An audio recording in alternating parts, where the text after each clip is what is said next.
After you stay, let's have a pledge to the flag. Pledge Allegiance to the flag of the United States of America and to the republic for which it stands, one nation, under God, indivisible, with liberty and justice for all. Let's have a word of prayer. Heavenly Father, as we assemble here together this evening to do the business of the county, we just want to begin by saying thank you for all your blessings. We ask for your wisdom and your guidance as we do what we do according to your will. We just ask these things in Jesus' name. Amen.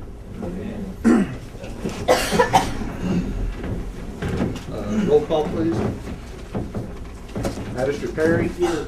Magistrate Phillips. Here. Magistrate Mann. Here. Magistrate Baird. Here. Judge Stevens. Here. First item of business on the agenda, item number 4, is to approve the minutes of the regular session from April 12th. What's the pleasure of the court? Motion, Judge. Have a motion by Magistrate Mann. Second. Second by Magistrate Perry. Any questions on the minutes? If not, vote please. Magistrate Baird. Yay. Magistrate Perry. Yay. Magistrate Phillips. Yay. Magistrate Mann. Yay. Judge Stevens. Yay. Well, I'm assuming most of you all are here for this next item on the agenda. Sean and Eric from DLZ are going to be presenting the results of the jail feasibility study. So we'll just turn this over to them, and let's go. Sean Miller. All right. Thank you, Judge. Well, on behalf of DLZ, Eric, myself, and our whole team, I want to say thank you all for allowing us to engage in this feasibility study. Kind of look through some of the issues you're having, of course, with your transported now, the jail operations before. Obviously, jails in any county in Kentucky and all over the place can be a sensitive subject. They can be complex, divisive at times. Having grown up basically in the courthouse myself in Marshall County, being around local government my whole life, I've seen it and experienced it myself. But we wanted to look at this with a couple of pairs of fresh eyes just to see where we're at, where we could go in McCreary County, whether a jail is necessary, what you could sustain. Looking at a few different things, trend lines in intake in your jail population, of course that results in transportation. The kinds of crimes you're seeing, things like this. And at the end of the day, we're looking to really come up with two things. First of all, can you sustain the jail, and of what size? How many rated beds you're going to need to sustain that jail now? And when we look at these things, we look at them in the sense that there may be expansion necessary in the future. So when I say that, I say, if you're going to build a jail now, you want it not to be obsolete for what you need in 20 years. So you need to be able to expand it without going through a whole another process like this. And then we look at, based on that, knowing what we know about jails, what is it going to cost you at the end of the day to actually build a jail like that and operate it? Now, we don't make any conclusion on how to pay for things. We're not a financial organization. We're not a bonding agency. We're not financial planners. But we can tell you, based on our experience, and Eric has built jails for how many rated beds? 21,000 plus at this point. So if there's anybody who knows jails, know what it takes to run them, what it takes to build them, that's him. So I'm going to let Eric get into that at this point. Eric, you want to take over? Thank you very much. I am Eric Bratz. I'm a principal architect at DLZ, and as my kids like to say, I spend my life in jail. And we'll talk a little bit about that here in a few minutes. Eric, are you going to need the lights off or on, or how do you want to do that? Whichever works. We got plenty of light coming in here, so I'm going to bounce back and forth here so everybody can see at the same time. But I'd like to just take a couple minutes here and just tell a little bit about who DLZ is, because I think it's important. We are a full-service architectural engineering firm. We specialize, from my sector of the business, is we do justice architecture. And what I mean by that is whenever it comes to jails, detention centers, juvenile facilities, as well as courthouses, that's what I do. And in fact, 31 years ago, this month, I worked on my first jail project, on my first job in the architectural business. I sought out to do that type of work. I thought it was pretty exciting stuff because there was a project locally in my hometown that I grew up in. But then 18 and a half years ago, I came to DLZ because of we do jails. And I think it's something that's very important, something very passionate that I wanted to be in. So I've worked on a lot of jails. As we start to go through here, the numbers actually increased after a large project that we completed but over my 18.5 years at DLZ, I've worked on just over 22,000 beds from a study point of view or from a design point of view. Big jails, little jails, renovations, all different types of projects associated with that.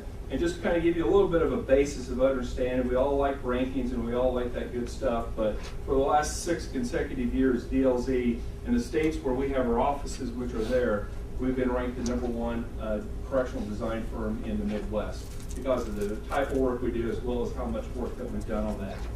So with us, just a couple slides on DLZ, then we're going to dive into obviously your stuff, but I think it's important to give a little bit of background. With myself at the top there, what we've done over the years is that we've assembled a team that specializes in this type of stuff.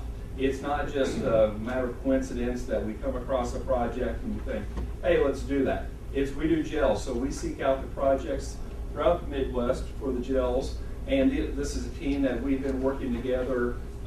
Every one of us have been working together at DLZ for over 14 years. So it's something that we all live and breathe the jail world. And it's funny, my kids, I've got 2 older kids, but my daughter will say, Dad, what jail were you in today? So it's just something that we did. Kind of give you a little bit of a perspective here of where we are and what we're doing. Let me see if I can get a little bit of focus. All right. We're doing a feasibility study here. Okay, we're not going out starting building money and spending millions of dollars on a new construction project. What we're trying to do here is to figure out what we need to do. There's a lot of steps in an overall project. There's the planning phase, there's the design phase, the construction phase, and the occupancy phase. Without question, and I've done a lot of these, without question, the most important phase in the entire process is where we're at right now. It's the planning phase.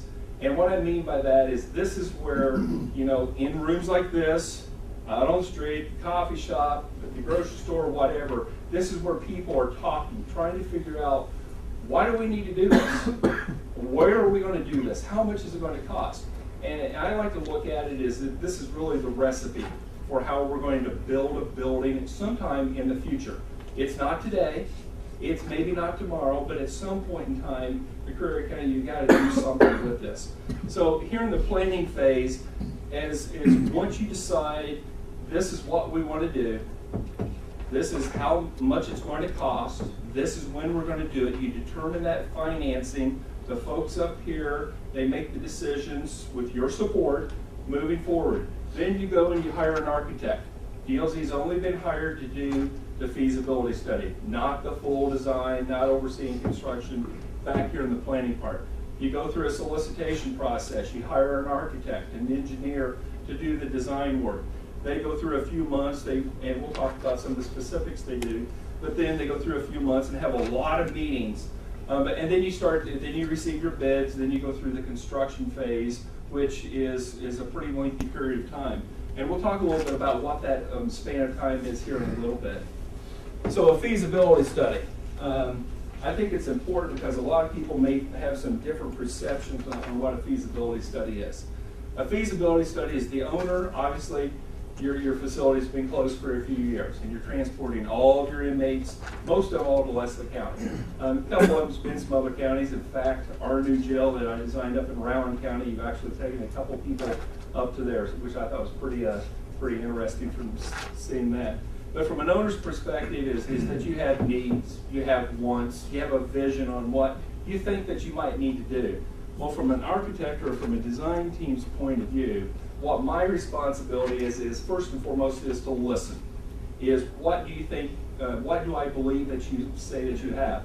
Also, it's my responsibility to do an awful lot of research on demographics of your county, also to look at what trends are, not just nationally, because it is important to note a couple things, as well as the state here in Kentucky, and most specifically what you're doing here in McCreary County, and looking at those items. Trying to compare it also to some other counties, maybe of the same social and economic standards as what you have here. And then what we do is we come back and we develop really, and what I believe is a recommended or a projected scope of work, what that may cost, what are the benefits from doing that, as well as then potentially a schedule of what you need to think about is if you decide to do this project, how long it actually takes to get involved with that. So some of the steps that we go through, there is a national organization, it's part of the Federal Bureau of Prisons of all things, but it's called the National Institute of Corrections, the NIC. You'll hear me say a couple times for the NIC.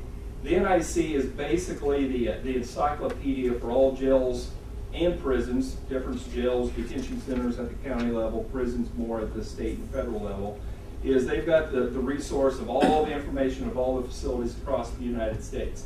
And it's a great resource that, as the fiscal court and jailer and stuff, public, is go to NIC and look at all the resources they have. I've got a couple things in here on that, but they talk about planning for a new institution. They talk about how you operate an institution. An institution, I mean a jail.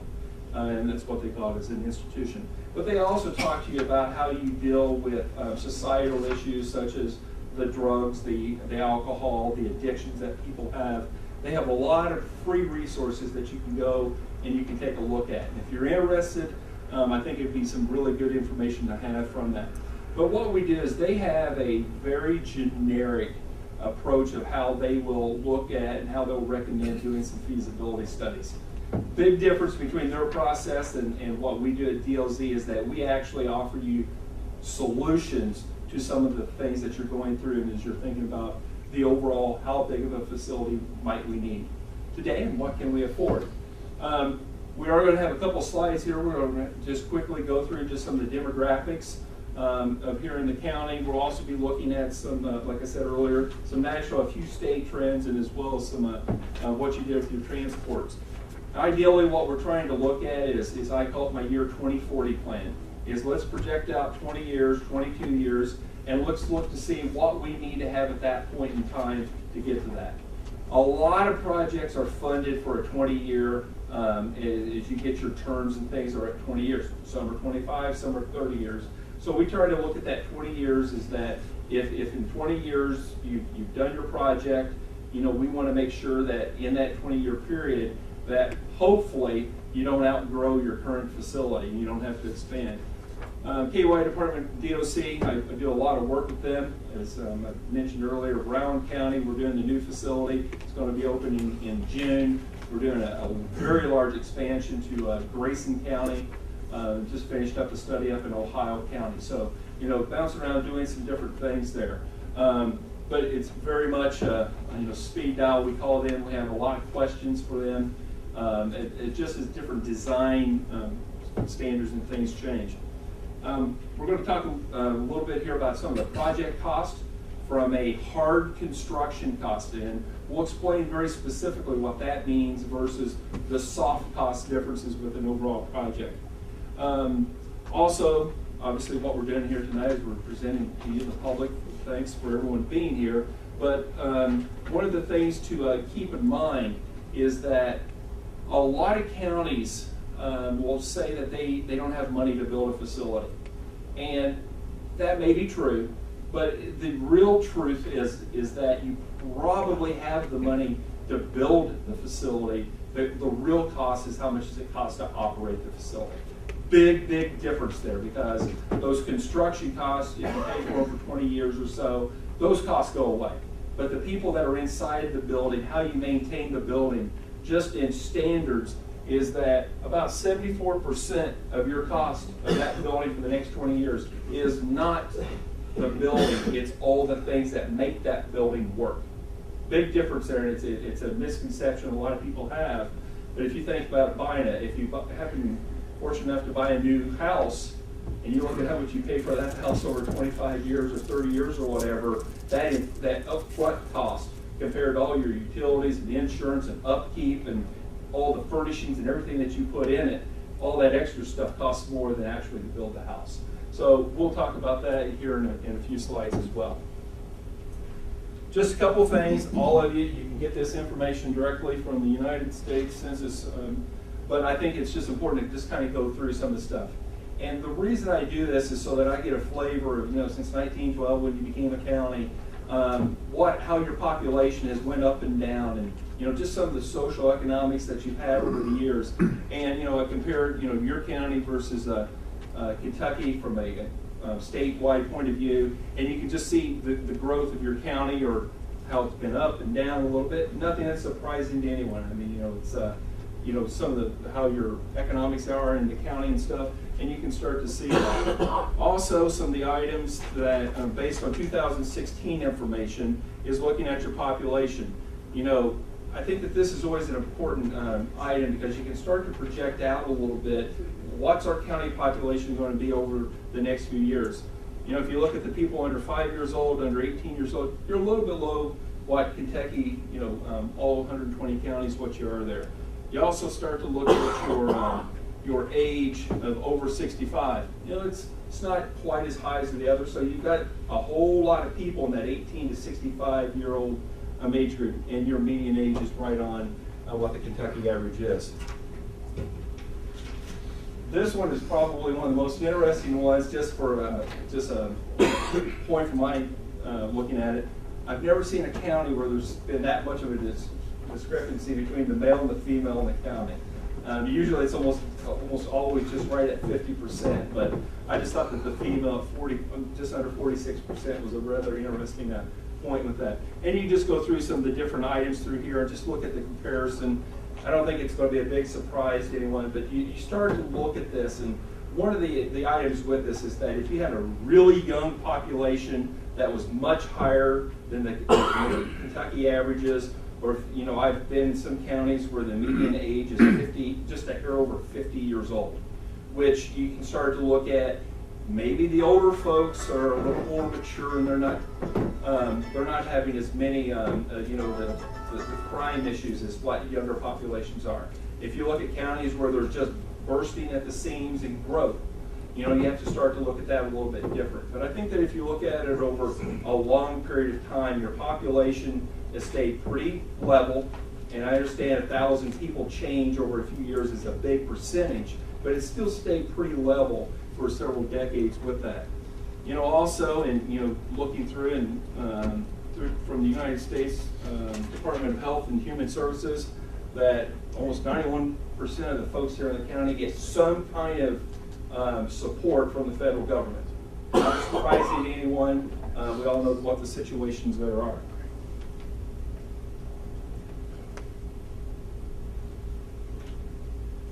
So just a couple things, because I think it's really important to describe what in the world has happened to our jails in the United States in the last 30 to 40 years. One of the things just very, very clear here is that since 1985, our jail population in the United States has more than tripled. Okay? You think about, the Ronald Reagan years, you do the drugs, you're going to jail. And just how hard there was a time and period, specifically in the 80s, where it was, tell them, nail them, and jail them. I mean, it was absolutely, we're putting a lot of people in jail. And if you look at just across the Midwest, a lot of jails were built in the 1980s and 1990s as a result of that. Yours was a little bit before that, but you had an addition during that time frame with that. But you start to look at from 1920 to 2010, just the graph that I used, you can see the huge spike in incarceration, both at the prison level as well as at the county jail level. And it's not just looking at jails. There's alternative sentencing, there's transition housing. It's all those things that come into play with that. So often what happens is that someone gets arrested, they go to jail, loved ones, family members, they turn their back on them, it's time for them to get released, and guess who picks them up? The guy they were shooting heroin up with. And guess what happens? They go and they do the same thing, in 2 weeks they're back in jail doing the same thing. And it's part of these transition programs, the community transition facility or programs can really make a difference, is giving these folks an opportunity to have some type of place to go, some type of environment that's a positive or at least neutral environment, potentially trying to find them a job. You can see that when those people in the communities that have the transition facilities, is that their jails can typically be smaller because they're trying to rehabilitate the jails in lieu of just keeping them in jail.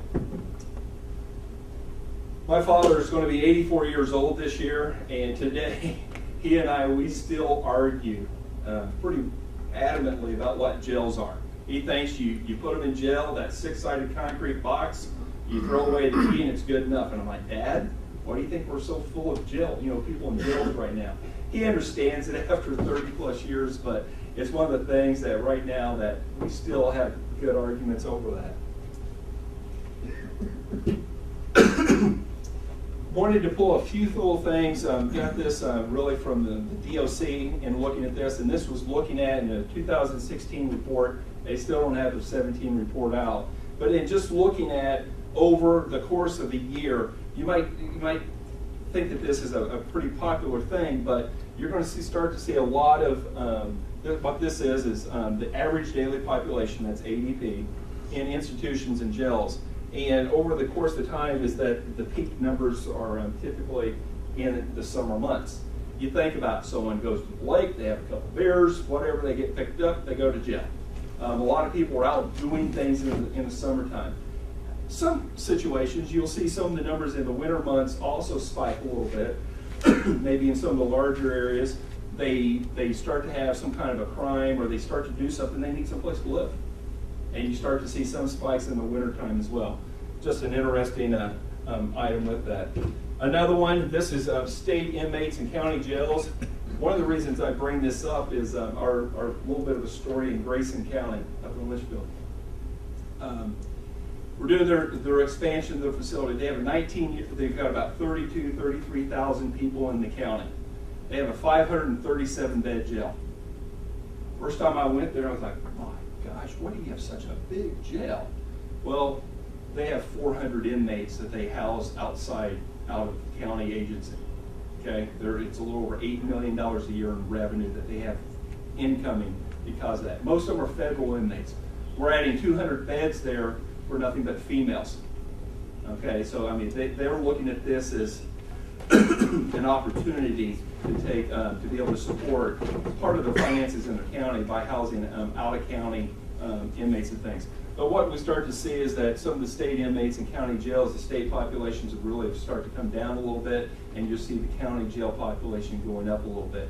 Counties aren't, or the state is not building as many facilities, so counties are having to build extra facilities to keep up with the overall growth of the population. And it all matters in every county with that.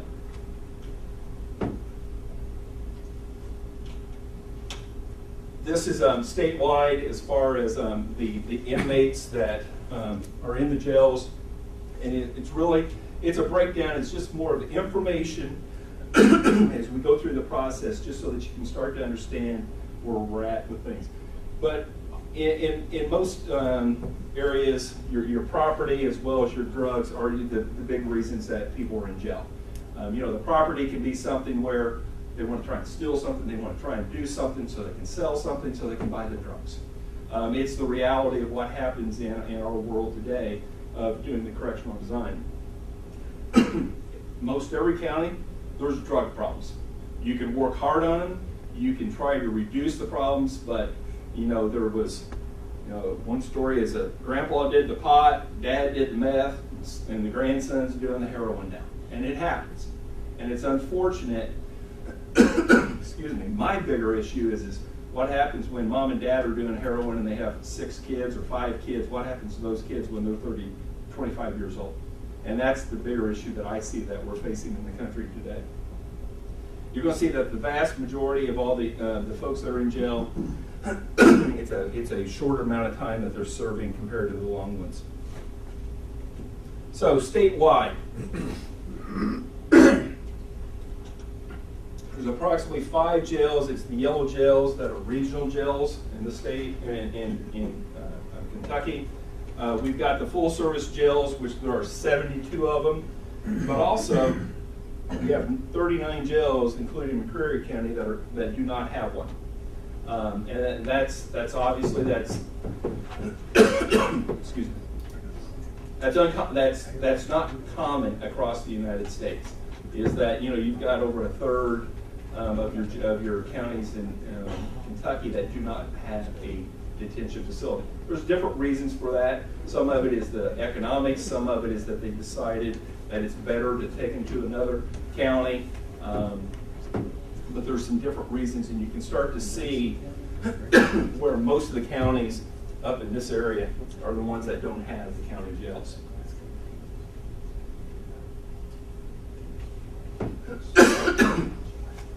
I noted this earlier about my discussion with my father, and this is just some of the things that we think about today in the jail world. It's true. It's so often jails are not designed for the folks that are in jail today, and that's what our next slide is. But some of the things that we're having to address today, that when your jail was constructed, or even 15 years ago when it was constructed, is the inmates that are in jail today are typically committing more severe crimes than they used to, especially on a lot more frequency than they used to. Did you always have a murderer? Absolutely. Did you always have a sexual predator? Yes. But we're starting to see a lot more of them, and the violence of some of the crimes is becoming much more severe. And a lot of it is based off the mental health and the addiction issues. We see it every day. You know, in the 1990s, our federal government decided to close most of the mental institutions, wanted to mainstream the folks into the community, and as a result, there's not been a lot of options for a lot of people, affordable options, to go through some of those programs and to try and get help. So we have an awful lot of people in what I will call the societal issues that are addressing that. Females. I bet if you turn back the clock 30 years and you look at how many females that you would have in your facility, it'd be really small. Really, really small. And I think that if you look at your most facilities today, we're right around 20%. Where it used to be maybe 5-6%, it's around 20% today. And it's really, a lot of it is the drug issue. It's not necessarily the hard crimes that a lot of the other folks have, but with the females, it's a lot of the drug-related issues that they're winding up in jail. We have other things, aging population. We have a lot of facilities that you're no longer just getting the 20 and 30-year-olds that are in the jails. You're getting the older folks that are also committing some of the crimes. So what happens is you start to have more medical issues, not just because of the addictions, but because then you'll start having more heart issues. You'll have more diabetic issues, more needs in the jail that most jails have not been built for. Transgender, it happens. You know, it's like I was talking to someone today, is that we almost have 3, male, female, transgender. You may not think it, but there's probably more than you think, even in your county. One of the things we're looking at is normalizing spaces. Again, it's not the 6-sided box, it's not the Holiday Inn, but what we're trying to look at is some things that, as the inmates are in the facilities, how we can try to rehabilitate them into being able to come out as a better person. We're not going to save everyone, but if you can save a few people, if you can make a difference to them, hopefully they don't go back to jail, because going back to jail and people in your facilities, it costs a lot of money to house them over a period of time. And that's to reduce the recidivism, is trying to get it so they don't keep reoccurring the crimes and going back in. And we're going to be talking about how these are, we've got just a preliminary drawing of what your facility could look like, and we're going to start to address some of these items with this. This varies a little bit, but about 70% of inmates that are in a jail today have some type of mental illness symptoms. It may be severe, it may be less, but this is significantly higher than what it was even 10 years ago. Significantly higher with that. So if you look at jails, and I have to give credit to a sheriff actually told me this a few years back, and he said, Eric, if you ever start using this, I want some royalties off of it. But anyway, he feels that a jail should have 3 doors. Because most jails, my dad's approach to it is the 6-sided concrete box that is you lock them up, you throw away the key. That's the way the most jails are built, because it's for the bad guys. But honestly, folks, not everyone in jail is a bad person. They made a dumb decision and they're in jail today. It doesn't mean that they're all bad.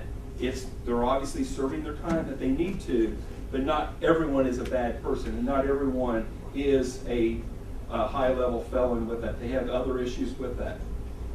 Door 2, is likely the least harmful to others. It's more the folks that have a lot of the addictions. It's more they're causing harm to themselves. Most jails are not designed for them. They're all designed for really the hardened criminals, the bad guys up here. Door number 3 is probably the most harmful to people, and that's the folks that have the behavioral management and the mental health issues. And they're the ones that you just cannot predict what they're going to be doing tomorrow, let alone, in the next few hours along the lines of that. So these are all issues that we have to address in jail design today for them to be successful. Otherwise, what happens is that people keep making the same mistakes over and over. They don't change, and you just keep building bigger and bigger and bigger and bigger jails, which obviously is not the right solution. Couple things that I will bring up because I think it's important, and I think this is more something that you guys can do a little Googling. You can do a little internet searches and stuff. But the crisis intervention team, there are some people that are arrested that don't need to go to jail. But you got to have a place to take them. It's that addiction place. That's some place where they need immediate help. A friend of mine who's a jailer, he says, I'll try to tame it down a little bit. He goes, so you got the heroin addict that goes to the bathroom behind a shrub in someone's yard. Does he need to go to jail? Yes. But he really needs to go somewhere where he can get some treatment for his heroin problem, not getting the public decency and going to jail. And I think that that's a way to kind of look at part of the crisis intervention team.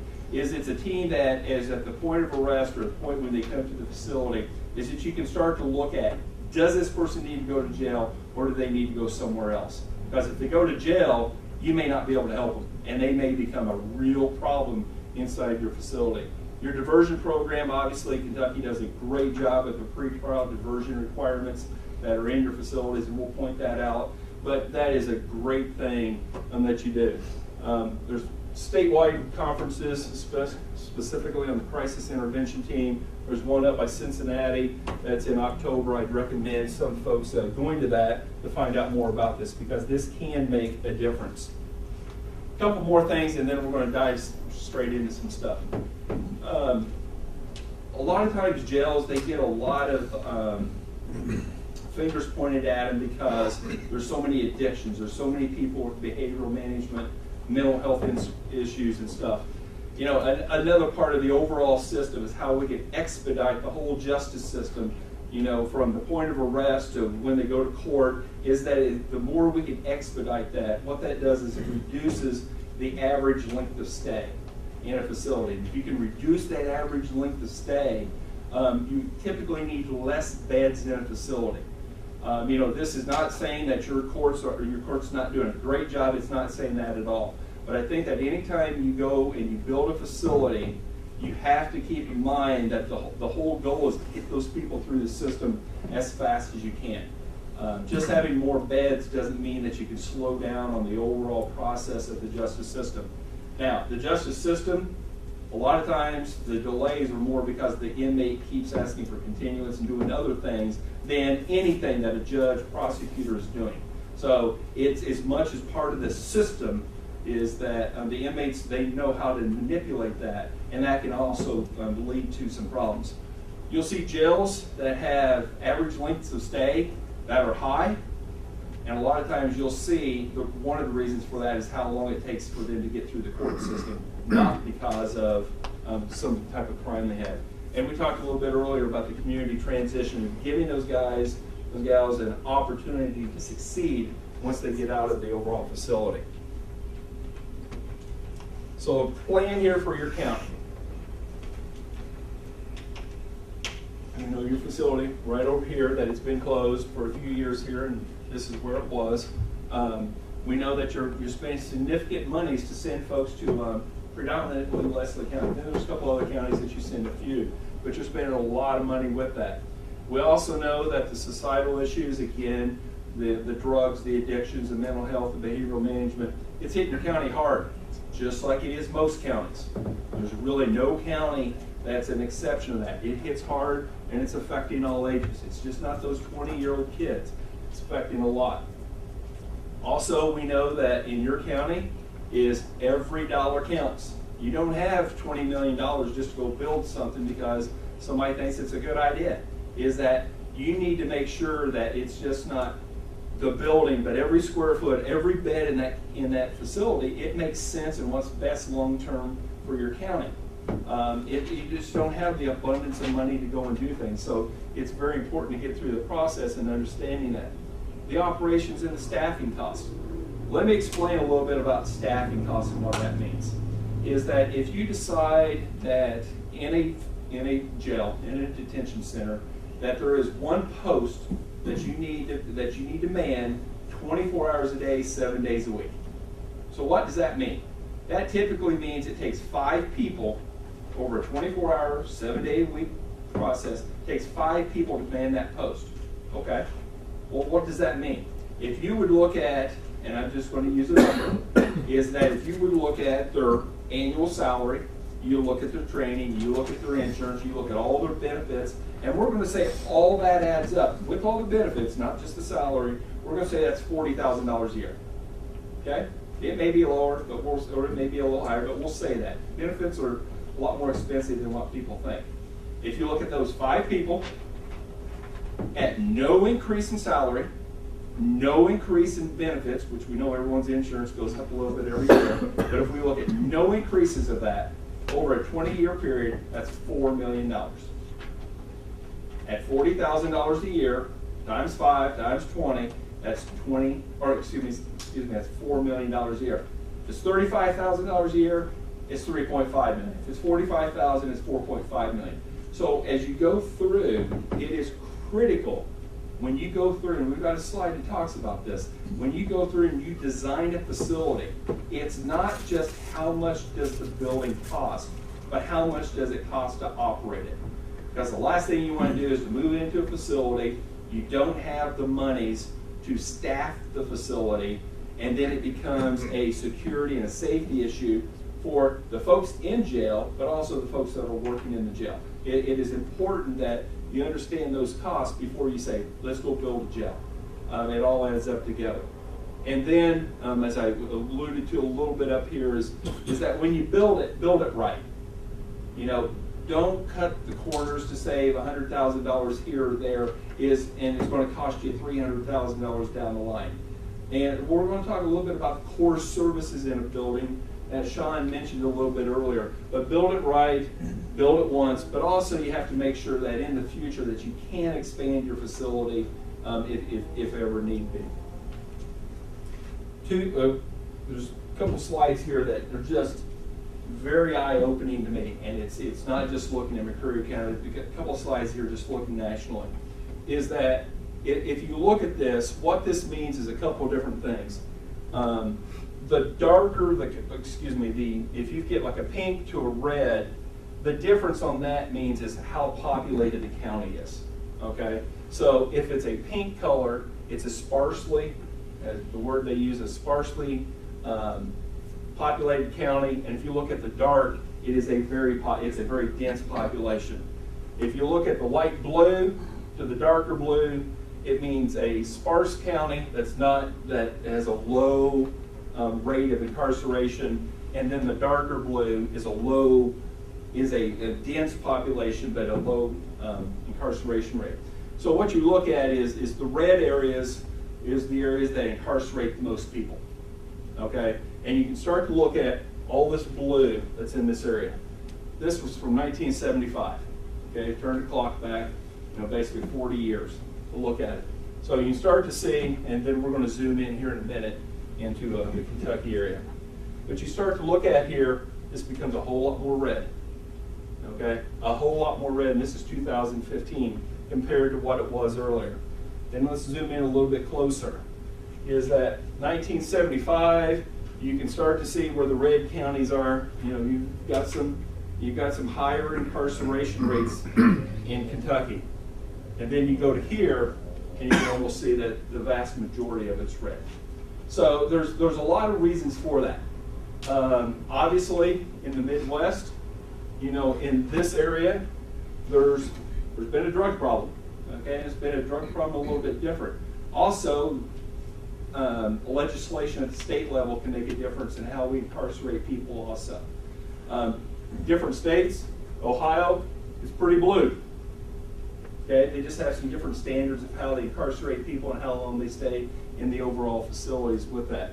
But I just thought it's pretty eye-opening over the last 40 years, just a few years after that was built, how much of a change there was from that point to today.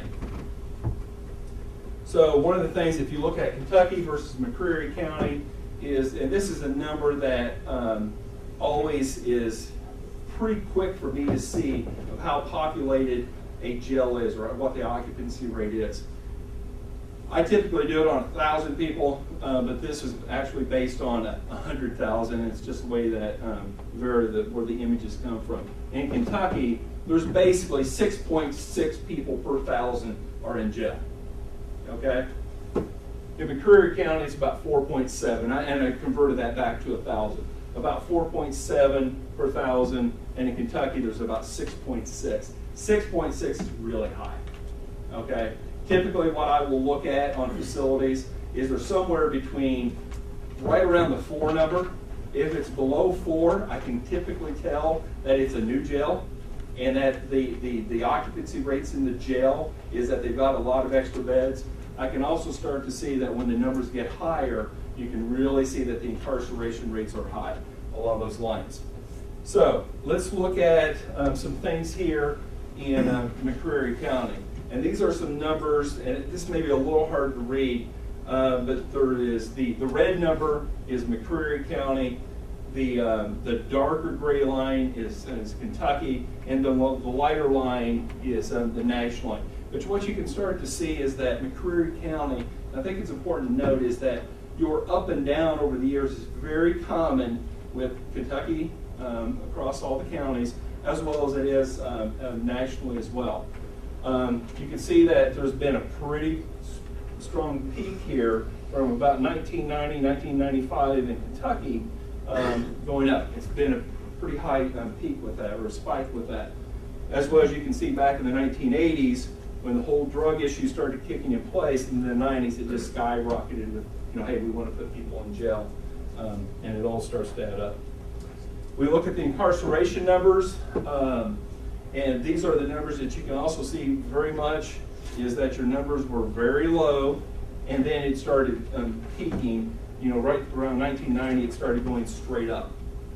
But also, I thought something that was rather interesting is that I saw this, but then also I started to look at what the county admissions are. And I started looking at the numbers just really went down over the years. So something happened in the county that your number of admissions, I don't know if it was a result of your average length of stay, which is how many days a person is in the facility. If that average length of stay went up quite a bit, typically as a result of when your incarceration goes up and your admissions go down, it's because you have fewer people staying a longer period of time. And that's very much a direct result of that. Got a couple slides here. It's okay, how do we compare against other counties? Not just here in Kentucky, but other counties of our same social economics, our same population size, of just how some of the things are. So we look at the resident population, and what I would say is across the counties here is, you're the red line, it's similar. Okay, I don't think that you're doing something way out of line one way or the other. Second thing we looked at was your actual population. It's a little different than some of the counties. Each state will have some different variances across the board like that. But I think that you really start, if you would average all of them out, you're very typical. You're very common to a lot of other counties of your same stature across the country. We look at the median income. There's something here that spiked that, but if you look at the other ones, you're very similar to that. This is probably some big business, some big factory, something came into the community and it offered a lot of jobs. Then we start to look at the arrest rates. If you really start looking at these others, you've had a lot higher arrest rates than a lot of these other counties. You're out doing your job. You're out arresting people that need to go to jail. Some other counties, sometimes they make decisions not to arrest everyone, to arrest only the bad folks. And that happens, but I think that over the years is that, you know, there was a conscientious effort to go out and to get some of the folks that are in jail. So now some real hardcore numbers from 2017 here in McCreary County, some of the information that was given to me. We look at the number of annual arrests, 1,529. How many people are held here in McCreary County? It's 0. You don't have a jail. Okay, you're sending folks to other counties. You start to look at in 2017, what is your average daily population held out of county? It's 82. Okay, 82 folks on an average daily population. That means that there's going to be some that are higher, some that are lower, but if you look across the year, is that there's 82 people on average that are held in custody somewhere. The vast majority of them are going to Leslie County. Okay, and we've got a couple slides here to just show you that how many hundreds of thousands of dollars we're paying Leslie County to go there. You know, the total number that was held in Leslie County in 2017 was a little over 2,100. And then in 2017, you paid them just short of $900,000 to house the inmates. Okay, and that includes transportation costs, that includes doctor visits, it includes the medical costs, you know, for prescriptions and that sort of thing with that. It's a lot of money. And that's really why we're here, is the best decision to continue to do that or to look at something here in McCreary County. So this was good information I received from the county. I filled in the boxes where they were. I'm not going to go through this, but what it was basically for the starting in 16, they went through each month of how much you were spending. It's $30 a day. How much you were spending for housing, medical costs, which is the nurses' visits, the doctor's visits, versus prescriptions, your transport costs, and then there was some guard duty costs that were associated with that. So 2017 was the most complete. That's where we got the $892,000. You know, there was, if you start to look at this, you go through the months, it started off at $63,000 in January, and you get down to December, we're spending just short of $100,000 in that month for the inmates going back and forth. Okay, then 2018, and I think you start to look at this and you just start seeing the numbers that are going up. I only had the first 2 months of the information I had, but if we base this first 2 months, 2017, as you can see, whoops, 2017, we were just short of $900,000, and in 2018, if it would progress at the same rate, we're spending almost $1.1 million in transport, in sitting, what I will say is sitting inmates to other agencies, whether it's counties or whatever the case is that it can continue at the same rate. That can go up, it can go down, but based on the information I had is that it'd be about $1.1 million. So, the next steps, some design guidelines. Any county in Kentucky, you just can't go out and build a jail, okay? You have the Kentucky Department of Corrections that they have guidelines that you must submit. You must sit down with them. Mike Hoover, he does the inspections in this area. He's retiring in August, but I've got to become very good friends with him over the years, and just sitting down and asking him about some of the construction, expansion, and renovation guidelines. They have to sign off on it, okay? And there's very specific guidelines that they go through in doing that. You know, they want to know how many beds you're going to have, what kind of beds you're going to have. They don't, you know, it's your issue how much you spend. It's your issue where you build it. But there's very specific guidelines. And as you go through that, they also go to construction progress meetings on a monthly basis. And they will sit there, they'll walk through the jail, detention center, and they'll say, that doesn't meet our guidelines. We need to change something here. And I've seen it happen. And it's something that is a very important process as they go through that. And this is just a little bit from their language, is of the information as you submit it, and they have so many days to review it. Then there's an appeal process if you don't agree with something. But it's a step that you have to implement them into this. So once you have your study here completed, you contact DOC and you say, okay, this is what we're thinking about. What are your thoughts? They just don't let everybody go build jails because somebody wants to build a jail. They will look at regions. They will make sure that adjoining counties, what their populations are, what your population is, as we go forward with that. So the next thing is to be able to get to a point of going, okay, what type of facility might you need? How big of a facility it is, and is what a lot of people want to know, how much is it going to cost? One of the things is a lot of people will flip to the last page of the presentation, see how much it costs, and then that's where they'll decide if they're going to listen to anything else I say. But one of the things that we have to go through is what I call a building program. And the building program, and it's not been a full multiple meetings going through, looking at every single space, which it would be during design, but starting to look at, based on how many beds I believe that you need here in the county, is starting to look at the types of spaces that are needed to get to that space. The jailer needs an office. You need an intake area. You need a pretrial diversion. You need your suicide watch cells. You need a classroom. You need your rec space. You need your bed spaces that go along with that. And those things all start to add up to what a building program is. The building program identifies all the spaces in the building, how many of those spaces are each one you're supposed to have, as well as what the square footage of each one of those spaces are. That's really the recipe. My wife, when she wants to go bake something, this is the recipe that she uses to bake something. I use it to design something. This is where we constantly go back to throughout the design process to make sure that we have all those spaces that are needed as well as or what are required with that. So it's really starting to understand that. We break it down into 3 different areas. One, we say what the net square footage is. And the net square footage would be take a tape measure from that wall, there to there. That's the net square footage. We then go into what's a departmental gross square footage. So we're going to take the judge executive here. We're going to add up all those net square footages of each one of these rooms. And we'll say that's the departmental gross square footage. Then you start to look at the whole building. And that's the thickness of the walls, that's where some columns are, that's where the bathrooms are, the mechanical rooms, and that gets to what we consider as the building gross square footage.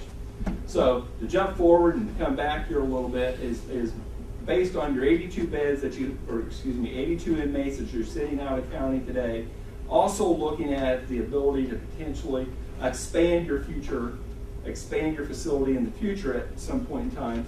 I'm estimating that you need right around 130 bed facility today. Can you build bigger? Absolutely, you can build bigger. Can you find other counties to be able to house, their out-of-county inmates? You might be able to do that, okay? The state will probably say that you need to build a 150 bed jail, okay? And they may have a little problems if you build something smaller than a 150 bed jail. I think that your true needs today for the next several years, probably up to 20 years in your county, looking at just slight decline in population, looking at your social economics, looking at all the issues that you have in your county, my real number is 130 beds. Although I know DOC will probably say you have to build a 150 bed jail. And then that's where you start to come up with the other 20 beds on how do I get those beds used by other counties. Because if you can get a little bit of income, revenue coming in by housing out of county inmates, that can help overall. Absolutely what Grayson County is doing. Like I said, they're bringing in the revenue for their 400 beds for out of county stuff. For federal inmates, they're bringing in over $8 million a year in revenue. They added 200 more beds for female. They're anticipating bringing in $4 million. Okay, and that's public knowledge. So, in looking at this, I mentioned earlier the NIC process. They have such things as jail design guide, jail crowding, how do you deal with it, as well as a whole lot of other things. As from the jailer to the fiscal court, I recommend highly that you go through this, educate yourself on some of these items about how to plan. It's free stuff, and it's very good resources on small jails, big jails, anything in between. And they've got a really good guideline here on things that you need to be asking as you go through the process, not just to yourself, but to your architect and also to the community, of just certain questions that help you get through the process with that. They're free of charge. So take advantage of that, please. So my recommendations on this as preliminary steps, I personally believe that there's a responsibility for each county to do what's best for the county and for the population of the county, as well as also, quite honestly, for the inmates. I personally believe that you do need to build a detention center, okay? And I think that, you know, there's probably some people that go, you know what, we're going to continue, we'll spend $1 million and we'll send them out of county. That's what we want to do. You know, we don't want all the headaches of operating in a new facility and the staffing and all those things that go into play. But I think there's also a social responsibility to those folks, is that of those inmates that go to other counties, I'd be real curious to see how many family members, loved members go see them. You may think that that's a trivial comment, but one of the most important things to a person that's in jail is that weekly visit by a loved one.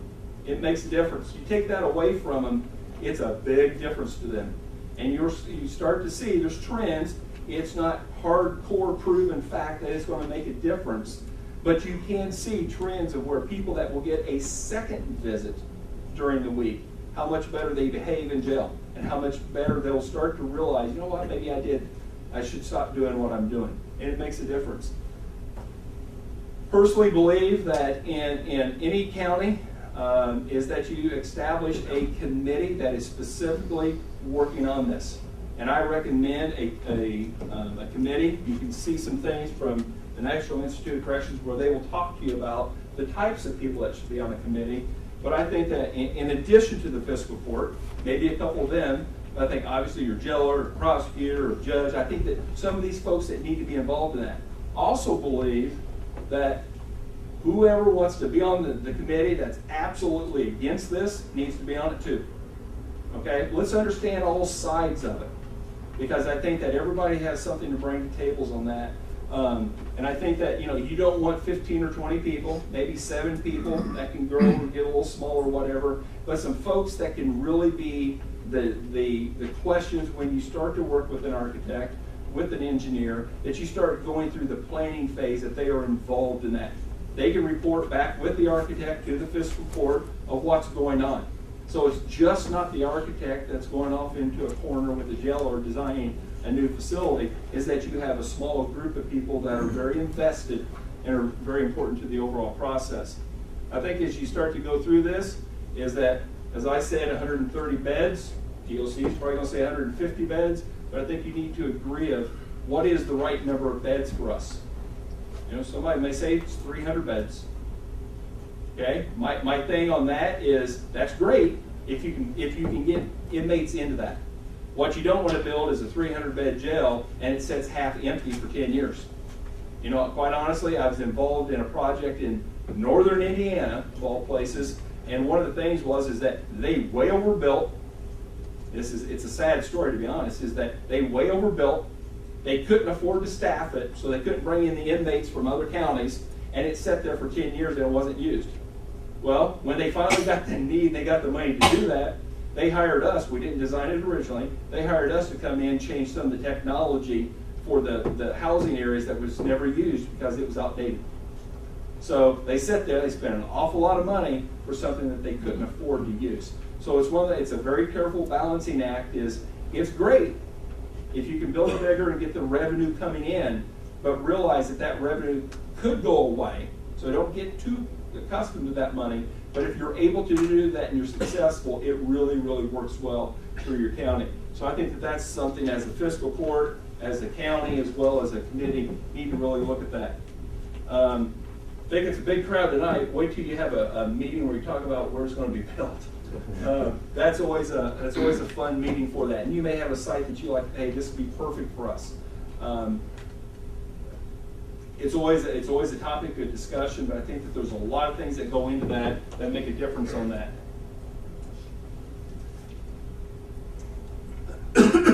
We've talked about this one quite a bit, about the operations and staffing costs. Don't just look at how much does it cost to build, but how much does it cost to operate with it, to hit that real hard. As Sean talked about earlier, a financial advisor will come in. They will outline every type of opportunity that you have to fund your project. They'll first tell you, based on your tax rates, and based on the monies you have coming in, this is what you can afford. What you afford is just like when you're at home. It's Christmas time, you need to buy some presents. You may have this much money, but you have this much need, okay? There's a point in time that you have to come across and go, we absolutely need to look at what we can afford versus what we can build, and that's part of the solution. It may be a good answer, it may not be the answer that you want to hear. That's what a financial consultant can help you with. And then they can also try to address you and loop you into ways that can potentially look at some ways where you can save some monies, even if it's through some grants, maybe for some of the workforce and the labor in the facility. There's some other technology grants that you can help get some monies across the board, across with that. Once you start to get a plan in place, that you're confident that this is how much money that you want to spend on a jail, it's how big of a jail, it's a schedule, that's when you really start to go out and you solicit your proposals for architects, you decide to use a construction manager, all those type of folks, that's when they come on board. Obviously these folks can help you through here, which I do all the time, but there's some things that you really need to everybody come together and figure out what you need to look at that. One other thing, and this is very important, and this is hard for a lot of people to understand, but it's important for successful jails, is jails will operate most efficiently and best when they're 80% full, okay? Not when they're 90% full, not when they're 100% full. And that's really difficult for people to understand that, because there's a thing called classification. And it's, you have to be able to look at each individual that comes in. It's not necessarily just their crime. Some are prey, some are predators, and honestly, some just don't play very well in the same sandbox together.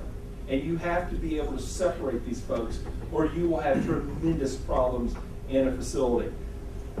Nationally, and it's not always held steadfast, it's not always absolute, but typically what you do is you look at, if you need a jail for 100 beds, you typically design about 20% over that, about 120 beds, 122 beds, something like that for that. And what that allows you to do is that you can move your inmates within the facility to be able to classify them appropriately. Also looking at the types of crimes they have, the level of minimum, medium, maximum type of inmates that you have. You just can't throw everyone into the same cell block and say, there you go. It doesn't work. So that's one of the numbers that you really need to look at. It also helps you that whenever you start to have an influx of inmates coming in, you have a little bit of growth there before you just get too full and you have a problem. Sight lines in an overall jail is critical. And I think it's our next slide. I'm going to show you an option of what McCreary County Detention Center could be. But sight lines is absolutely paramount in a jail design. Is that this is not your facility, it's a different, or it's not even a planned facility for this because it's a different type of approach. But this is an example where you have a vehicle sally port, you have an intake area, and what I call the big housing box. This is where the inmates are. This is what most people refer to as the jail. What you like to see is that if you have a post here and a post there, that you see direct lines of sight of where people are, the circulation, the movement inside the facility. Because what happens is when you move someone over here, yes, you have cameras. Every jail uses a whole lot of cameras in the facility.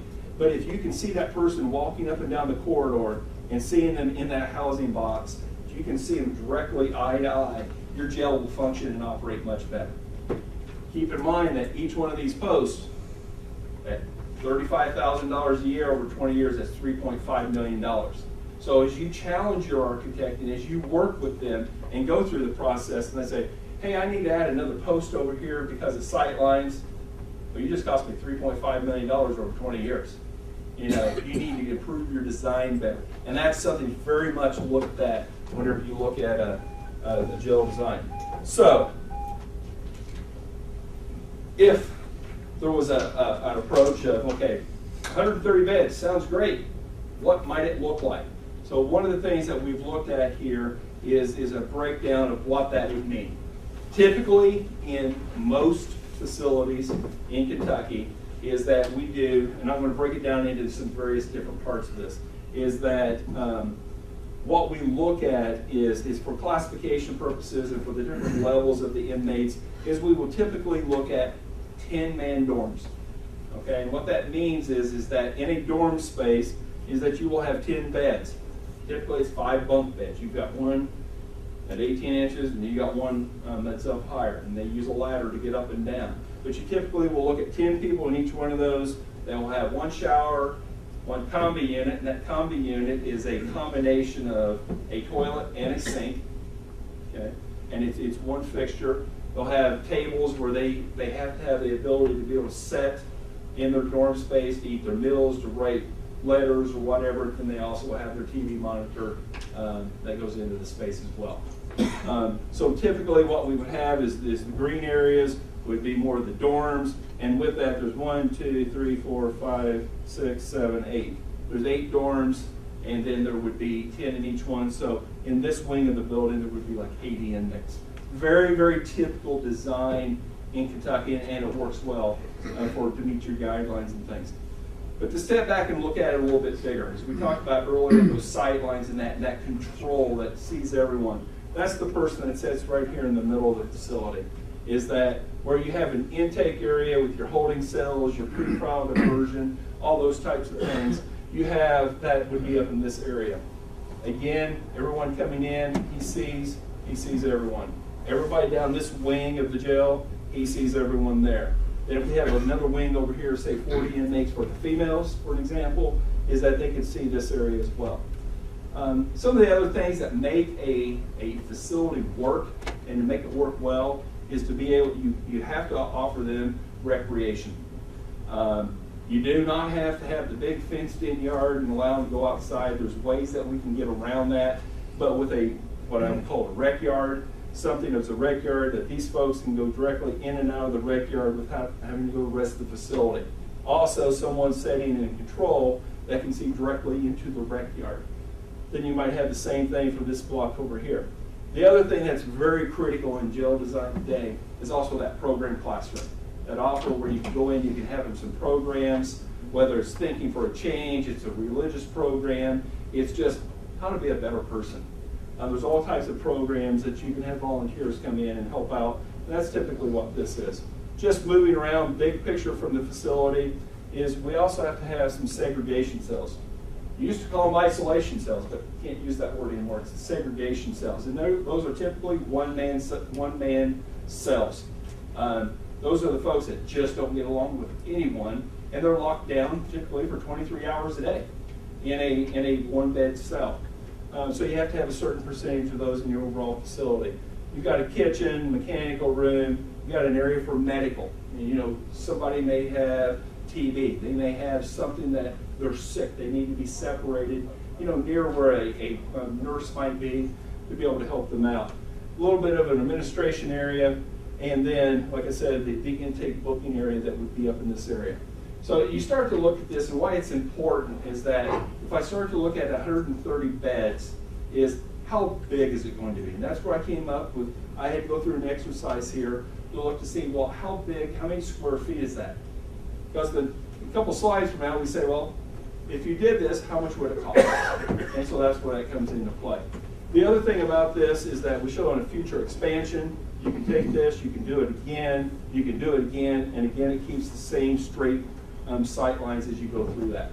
People will say, well, if I build a jail, how many acres do I need? Or how big does it need? Well, you built one on a basically, you know, a city street over here. So things have changed.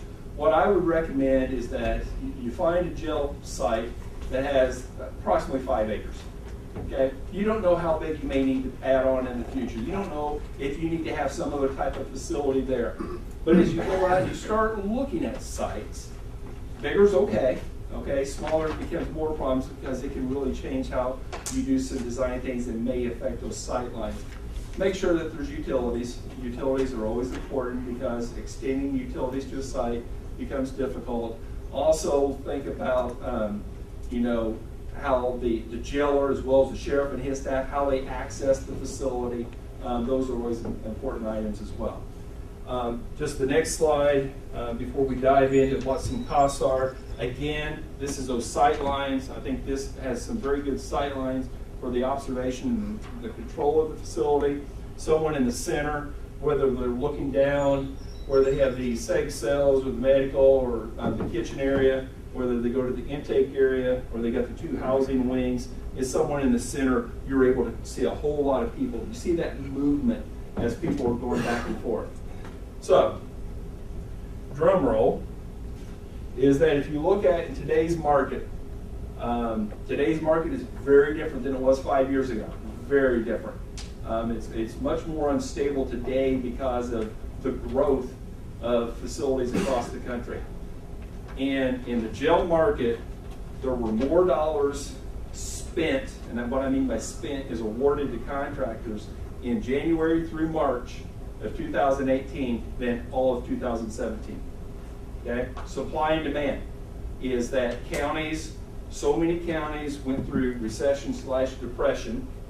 2013 or so, the construction world started coming out of that. Counties started thinking, I need to do something. It takes them a couple of years to get into the process. In 2018, we're starting to see things that are going up. One of the things that we use from Turner as well as RS Means and others to look at inflation and stuff, is that we're seeing that inflation over the last 4 quarters is a little over 5%.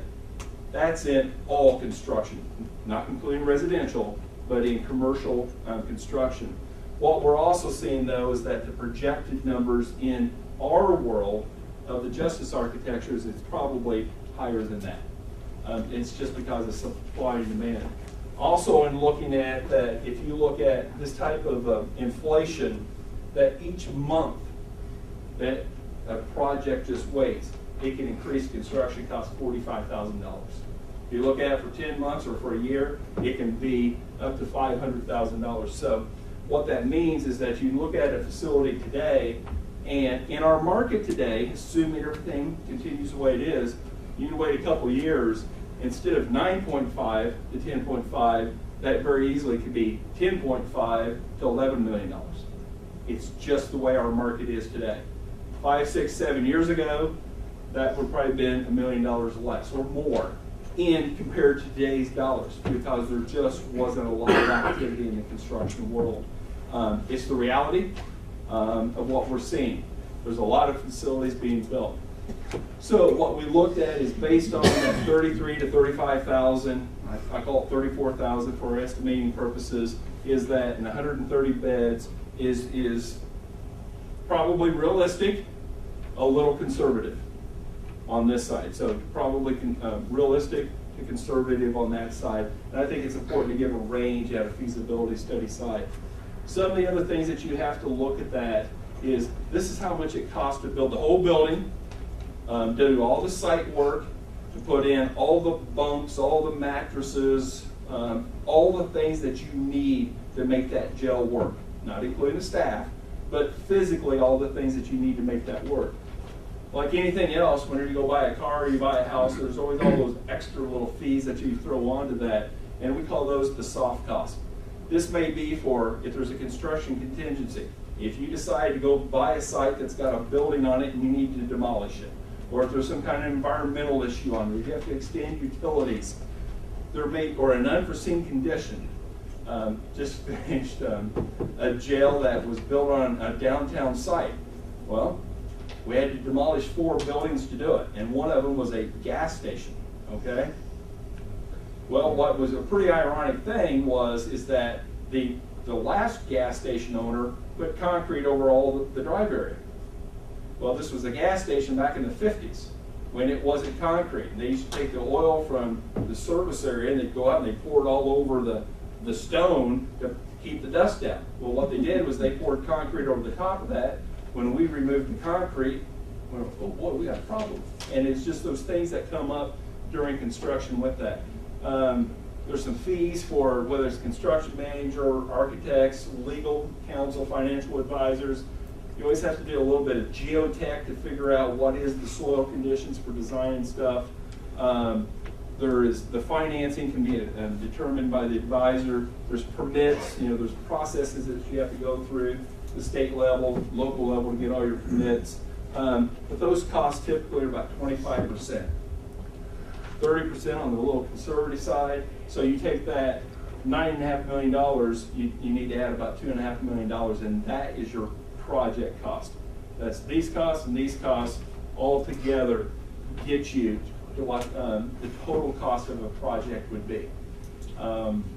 It's the reality of our world today in the correctional world.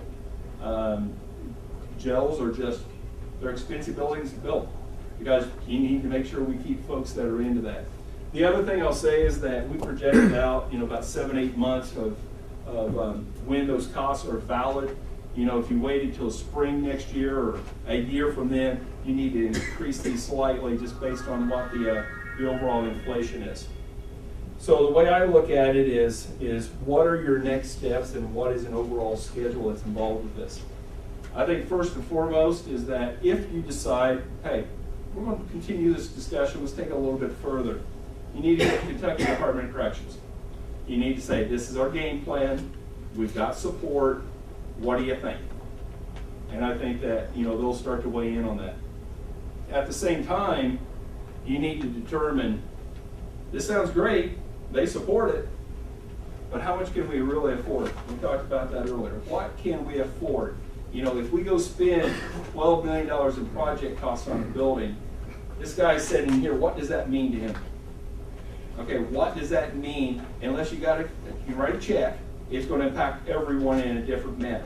And I think that is a very hard question that any county, anywhere, they have to address. Something that you hear me say all the time in every one of my presentations is that you have to generate an awareness. And this is where every citizen in the county needs to be involved. You need to generate an awareness. Why do we need to do this? It doesn't happen overnight, but you have to go through the process. Not everybody may agree. Not everybody will agree, but they need to be aware of why this is being discussed. And I think that if you really look at it, is we know that we're spending over $1 million a year projected in 2018, and that number's just going to keep going up. It's not going to go down, it's going to keep going up. Your financial advisor is going to tell you that based on, say, a $12 million project, this is how much it's going to cost you. Make sure you got to add in your staffing costs and your operation costs, which they can help with.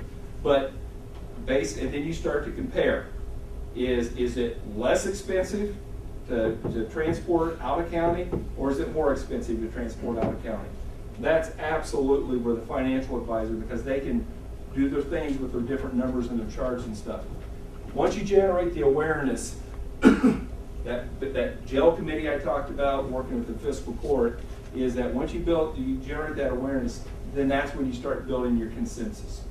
Again, not everyone's going to agree, but I think that if you can start to build the consensus that it is the right thing to do, then it becomes a much more successful project for everyone. So how long does this take? From now to the financing can take days, weeks, months, and years. It just depends on how quickly the county, citizens, fiscal court, the jailer, the whole system, and I mean everyone, the whole system, comes to a consensus that this is the right thing to do. Again, how big is it? I think it needs to be 130 beds. DOC may say you can't build anything less than 150 beds. And that's something that you have to negotiate with them. But once you get that financing in place in your fiscal court, you select an architect and you say, let's go. It typically takes 5 to 6 months to design it. Does it take that long to actually do all the drawings, the specifications that go with that? Not necessarily, but you got to have a lot of involvement. You got to have that jail committee involved, public presentations, meeting with the DOC, meeting with public utilities, finding out all those things that go into that play. Typically takes 5 to 6 months. Can you beat it a month? Maybe. Can it last longer? It just depends on how quickly everybody can respond to questions they're asking. Bidding the project takes about a month. I put in here 2 months because once you receive the bids, you need to review them, you need to make recommendations, you need to ask contractors questions, and then eventually you need to award an owner contractor agreement to do the work. A couple months for that. Construction varies just a little bit depending on what the site is, the time of year that you start. But typically, the construction phase will take about 15 or 16 months. And what that means is from the first ground or a shovel on the ground to you're starting to you're finished with the project with the thing we'll call the punch list, where the whole team you walk through and you make sure everything you do it on a daily or weekly or monthly basis. But at the end, you go back through and you make sure everything's right. You do the clean sweep through the building and make sure everything is up to speed with that. Also, the training or the transition, the training doesn't occur here.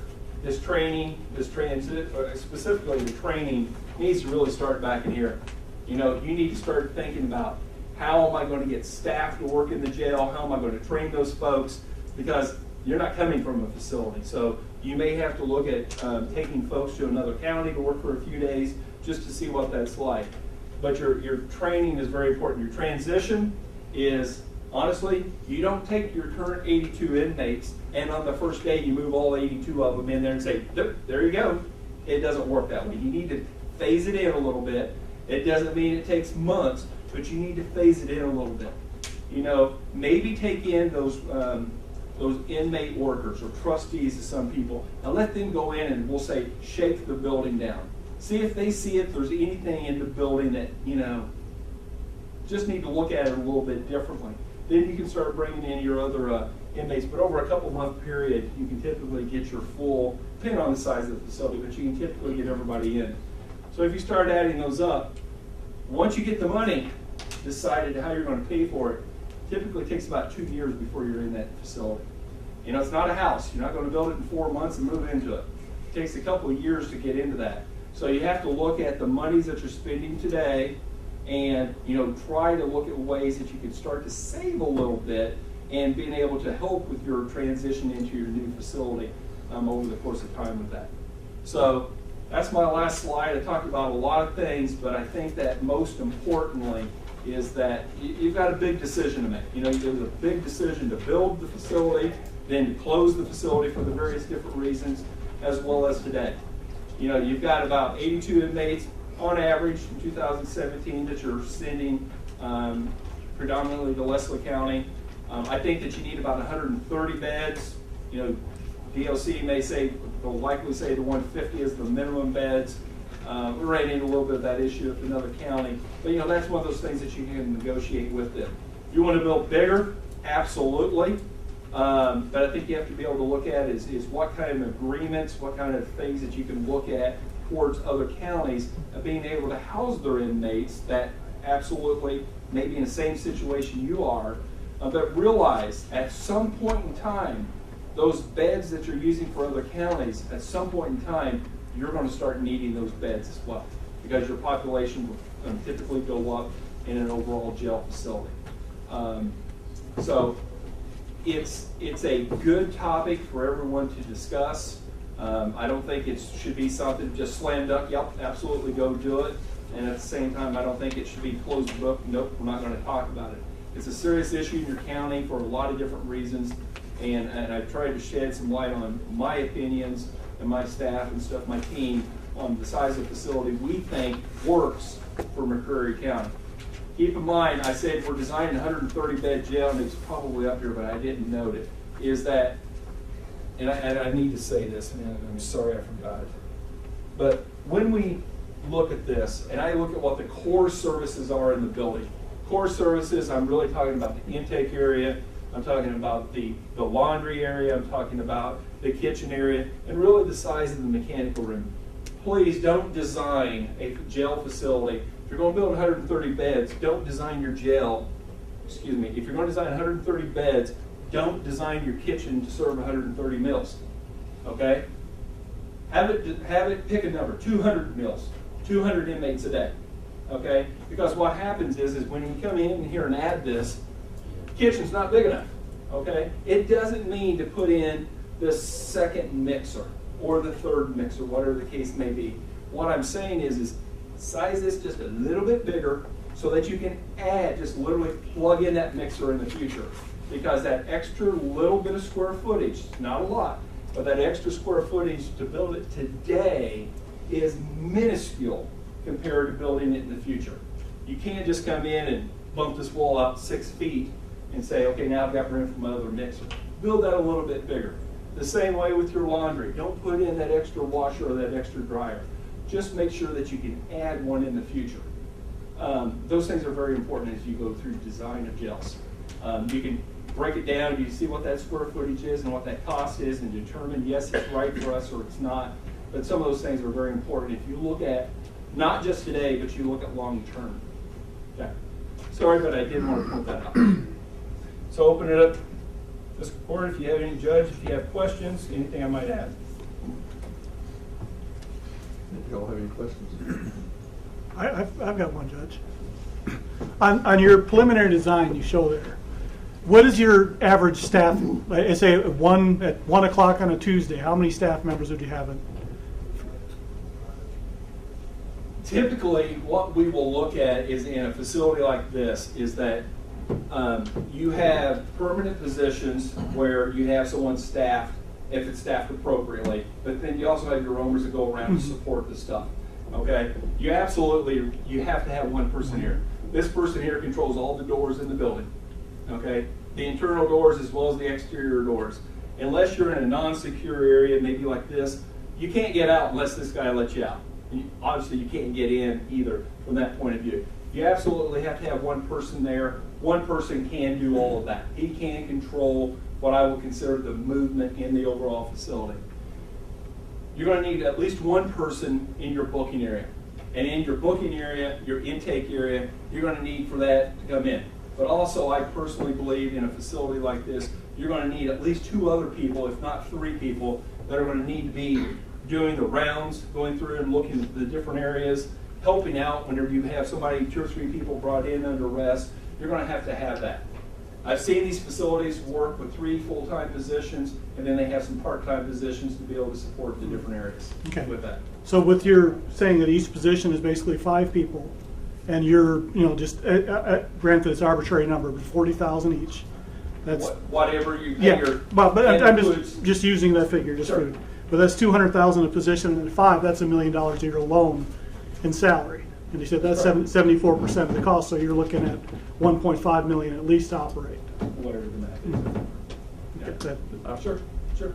What we're seeing and looking around at jails locally range anywhere from just the operation. Oh yeah, I was just using that his figure, just, and granted it was completely arbitrary, but it's just a good look at right there. About 2.5. I think the Department of Corrections tell us at least that the minimum number of employees that you can have in that jail is 24. So. And Leslie County's a 150-bed jail. Tell me 50. They got 50 employees. Not all full-time, but 50. And that's in all sides. That's secure and non-secure as well.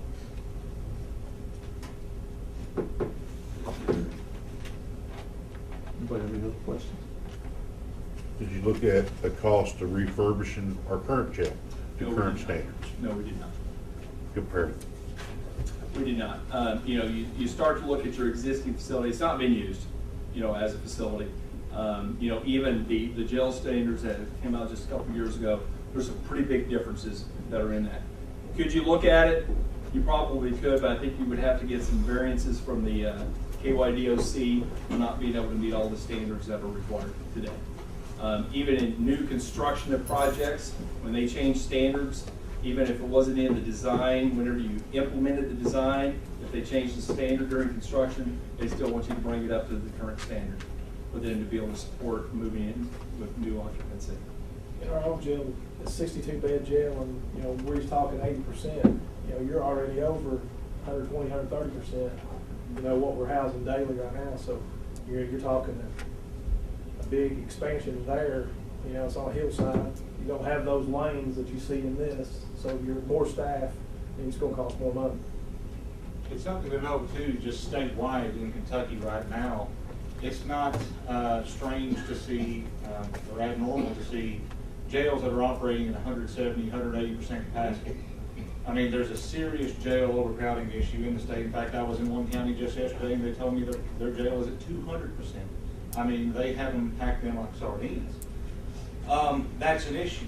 And part of the reason is a new county jail had not been built in Kentucky for several years up until very recently, and then we had 4 within the span of just a couple of years.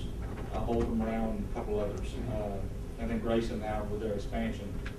So when the private prison contracts went away just a few years back, all those Class D felons from the state were able to trickle back down and really boosted the county jails again. But even though there has been some legislation passed trying to increase shock probation, at-home incarceration, those things have not necessarily wound up doing to the jail population what was expected by the legislature. So that's why we've seen these numbers go up and up and up.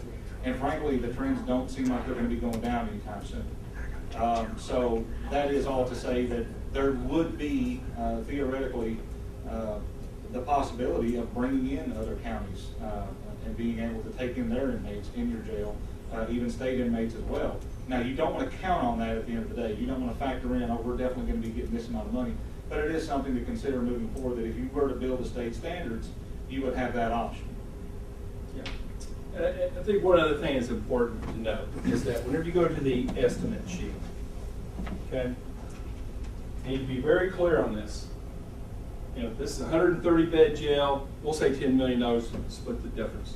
That does not mean that you double the number of beds, you double the cost, okay? Because you're already building all these core services, okay? They're already going to be there. If we add another 40 beds here, that cost is a lot less than these first 40 beds here, if you build it all today, okay? So what I'm saying is that you could build a 200-bed jail, we'll say 260. If you build double the size, that by no means you double the cost of the project, because there's a lot of the areas that you've already done. A lot of counties, what we would look at is, we'll say, this is what we're going to do. We're going to do an alternate. We did this exact thing in Rowan County. We're going to do an alternate for extra beds, and we're going to see what that cost is. And you start to look at what we will say is the cost per bed, it's a lot lower. 2 years ago, we bid Rowan County's 302 beds. It cost $17 million. 2 years ago. So there's been some inflation costs of $17 million. Part of construction costs. You look at that, 2.5 times, that wasn't 10 million times 2.5 to get to that cost. So there's a cost to get to a certain level, and then your cost breaks off the more beds you add. Well, two years ago, minimum wages was in effect also, right? Where it's not today, so Right. it should be just a little cheaper, right? Yeah, it can be, but most of your unions, or They're still gonna pay. they will still pay the rates. Yeah, Although they're not mandated. that's correct. Yeah. Other questions, comments? As your numbers for our annual operation costs compared to transporting for over a 20-year period, which is, are we going to save money over that period, or are we going to lose money? Which is more affordable to have?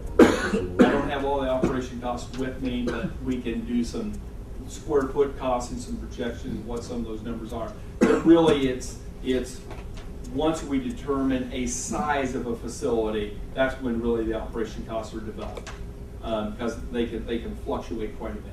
We know what the hard cost is of transporting out of county. Okay, you know, it's like, it's not a scary factor by any means, but Lesley County decides, hey, I don't want to take McCreary County inmates anymore. That can happen.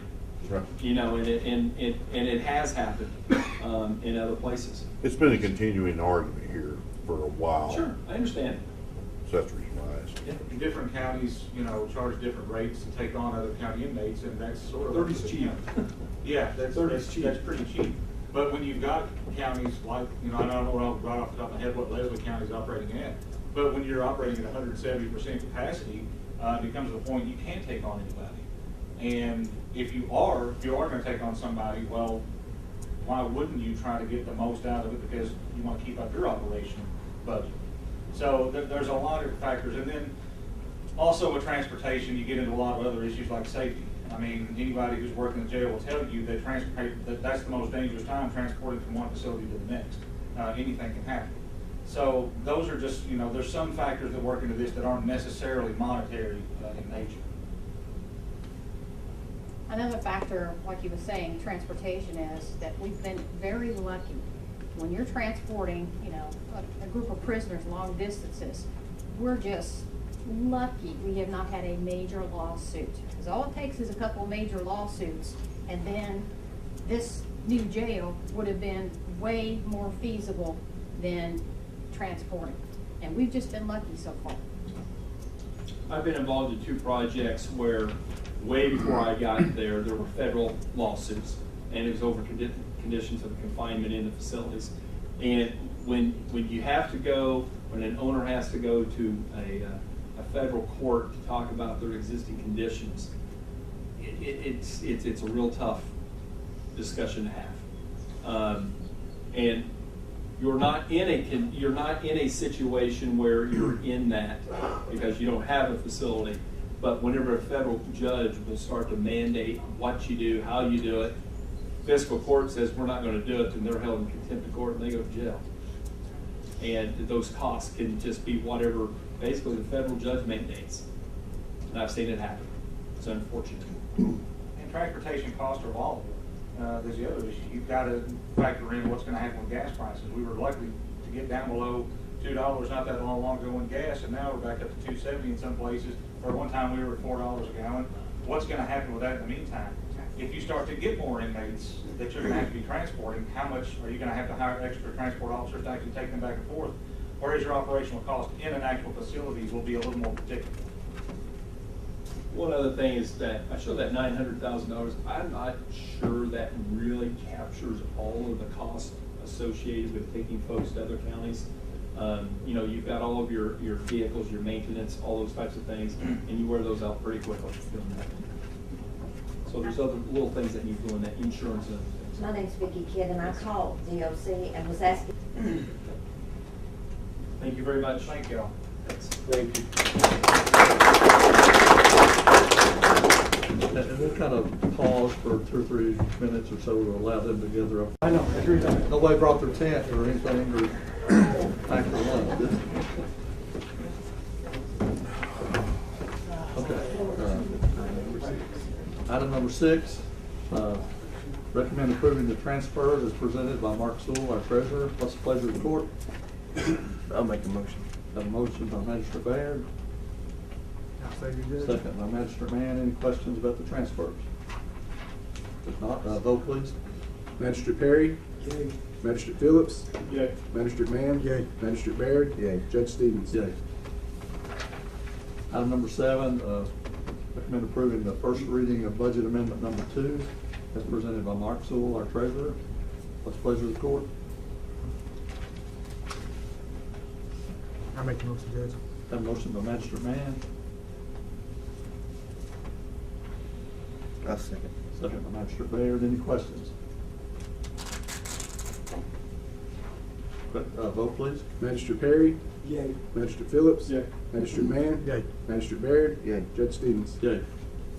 Item number 8 is to approve the 2018-2019 employee salary schedule as presented.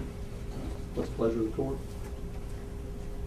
I'll make a motion, Judge. Have a motion by Magistrate Phillips, I'll second.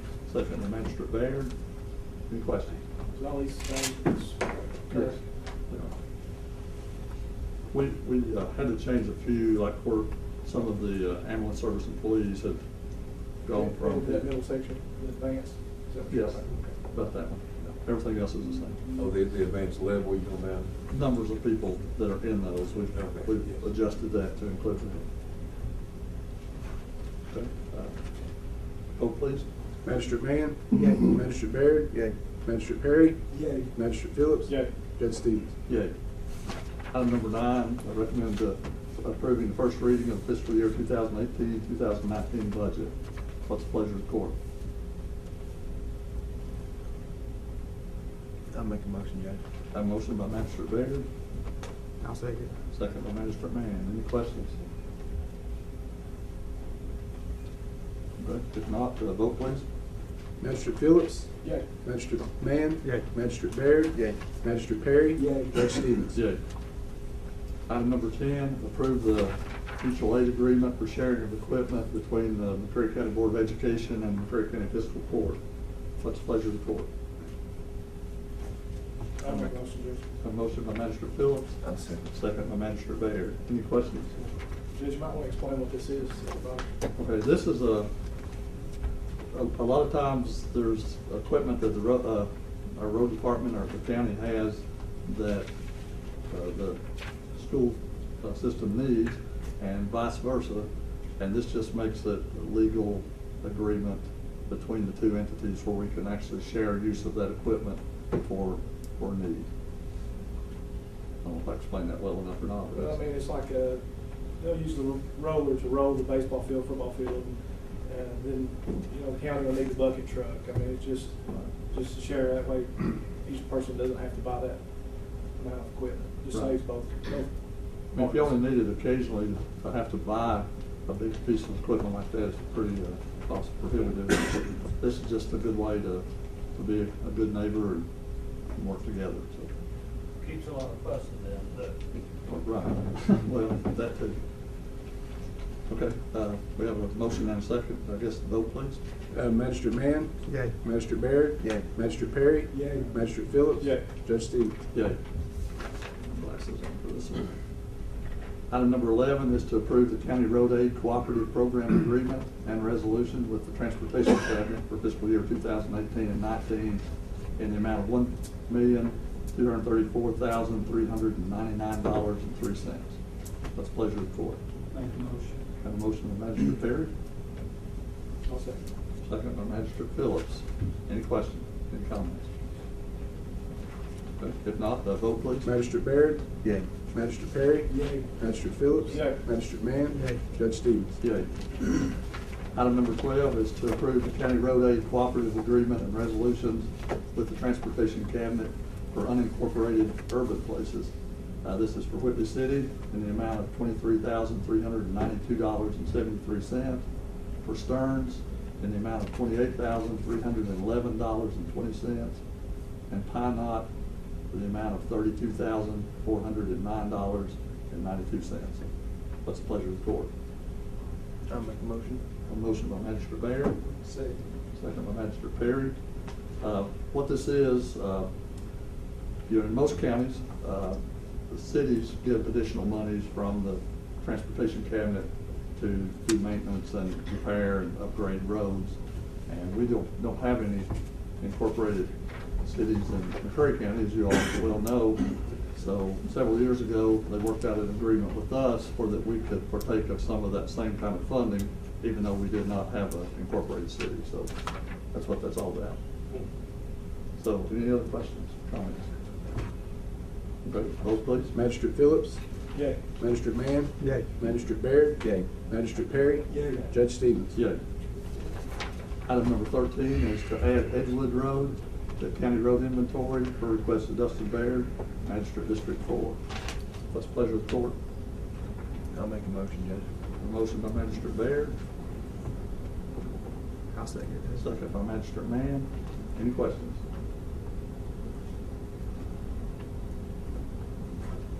The road's already been surveyed and all that's been calculated. I don't remember the exact distance, but it seems like it's about approximately What it 1,200 does is feet. start the process. He's got to advertise for 30 days, see if anybody disagrees, right? Put a post notice.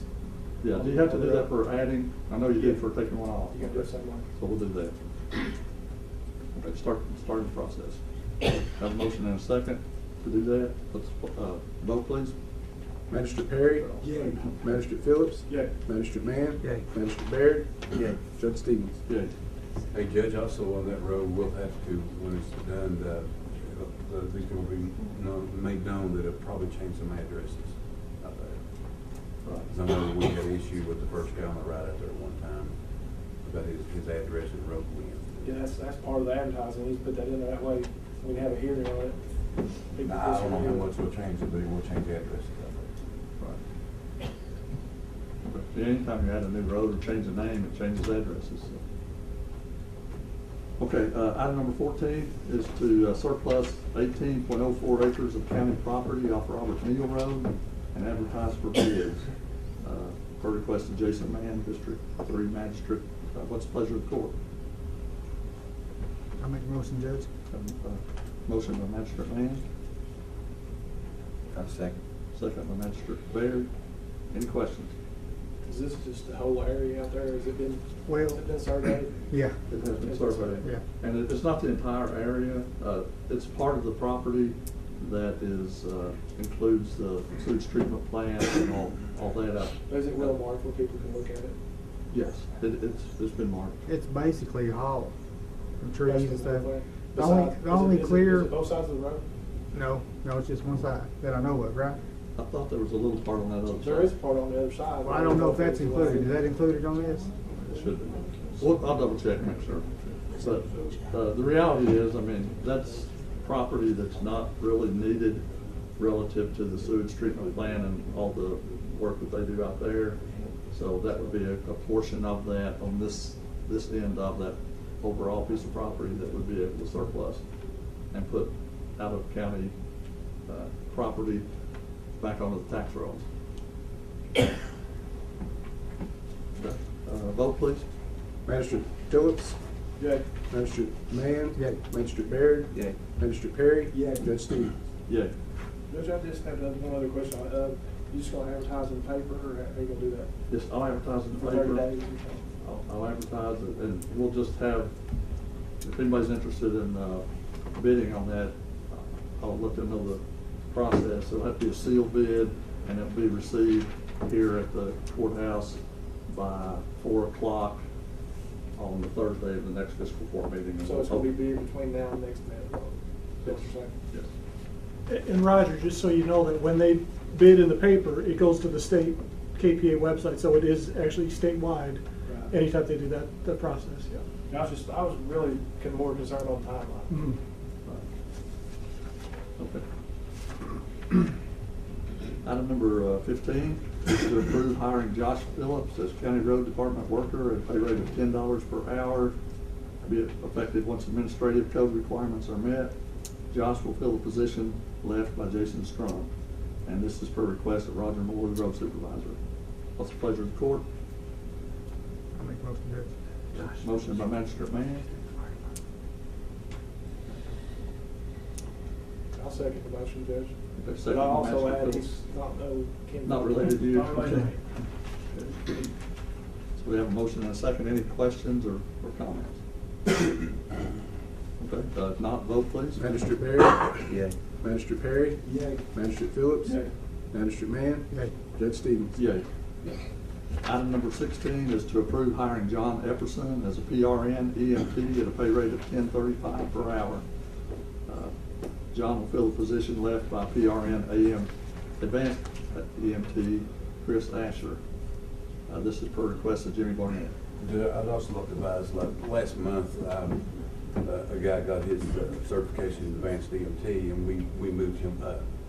So I always try to level out the budget. So this guy's going, this advanced quit, so we're going back to an EMT. So I do try to level the budget out.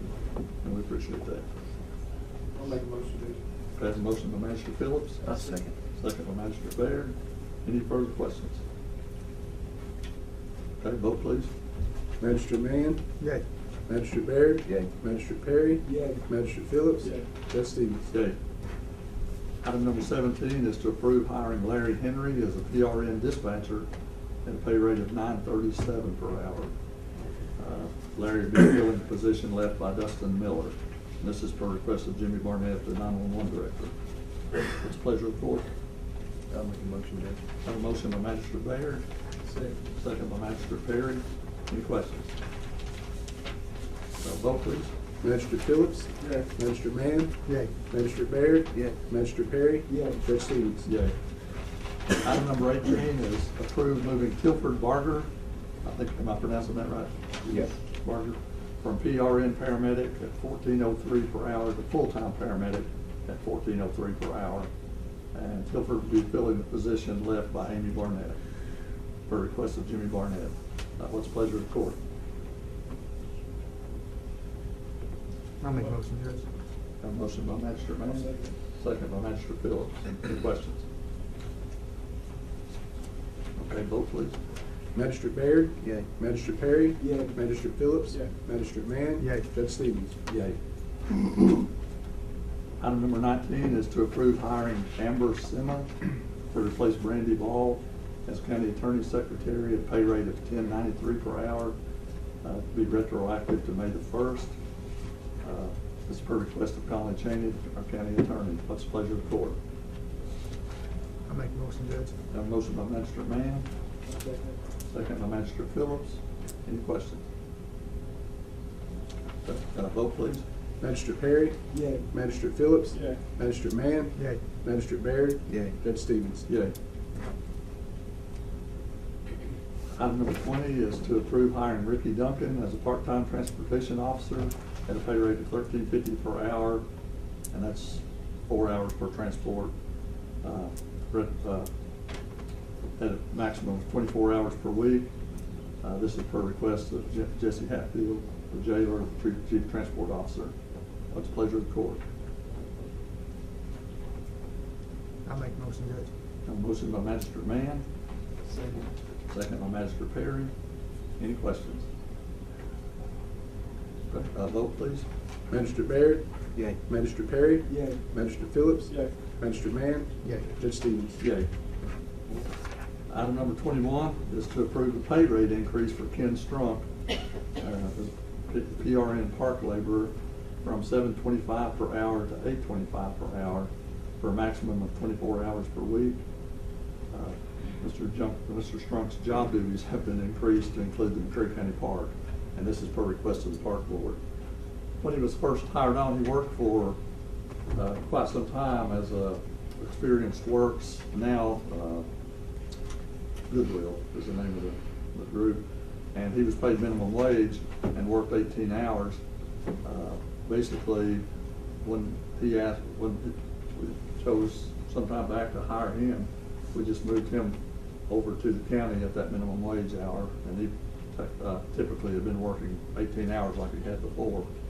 And with increased responsibilities at the park instead of just at the 4-H camp, we felt like that to raise him up with what the other part-time workers in the county are making, and increasing those hours to 24 instead of 18. So what's the pleasure of the court? I'll make a motion. We have a motion by Magistrate Baird, second by Magistrate Perry. Any questions? I'll also add, he's gonna be working the weekend shift. This is really due to the splash pad where we're gonna have to, once we get it recirculating, it's gonna have to be monitored about 3 times a day, so we're gonna have someone there on the weekend also. So Melissa's gonna do it during the week, and he's gonna do it during the weekend. So really, it's the reason we're doing it. That's going to help a lot of different areas. Okay, we have a motion and a second. No more questions, we'll take a vote. Magistrate Mann? Yay. Magistrate Baird? Yay. Magistrate Perry? Yay. Magistrate Phillips? Yay. Judge Stevens? Yay.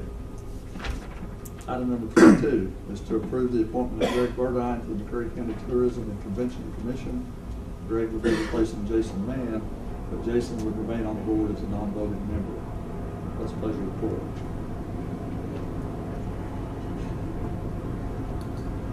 Jason can't vote. I'll make a motion. Have a motion by Magistrate Baird, second by Magistrate Perry. Any questions?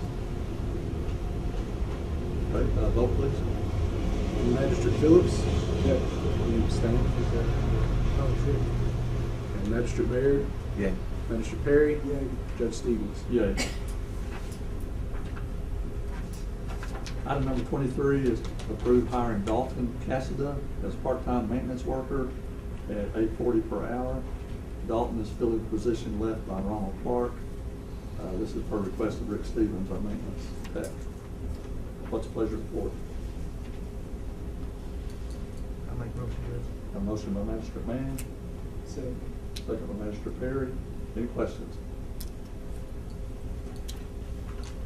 Okay, vote please. Magistrate Baird? Yay. Magistrate Perry? Yay. Magistrate Phillips? Yay. Magistrate Mann? Yay. Judge Stevens? Yay. Item number 24 doesn't need any action, but just a note that Any changes that any of y'all think that need to be made to the administrative code? June is the month that we typically do that, so just keep that in mind. Item number 25, just asking for your concurrence that we go ahead and bid the goods and services for the county as presented. Let's pleasure report. I make a motion. A motion by Magistrate Mann.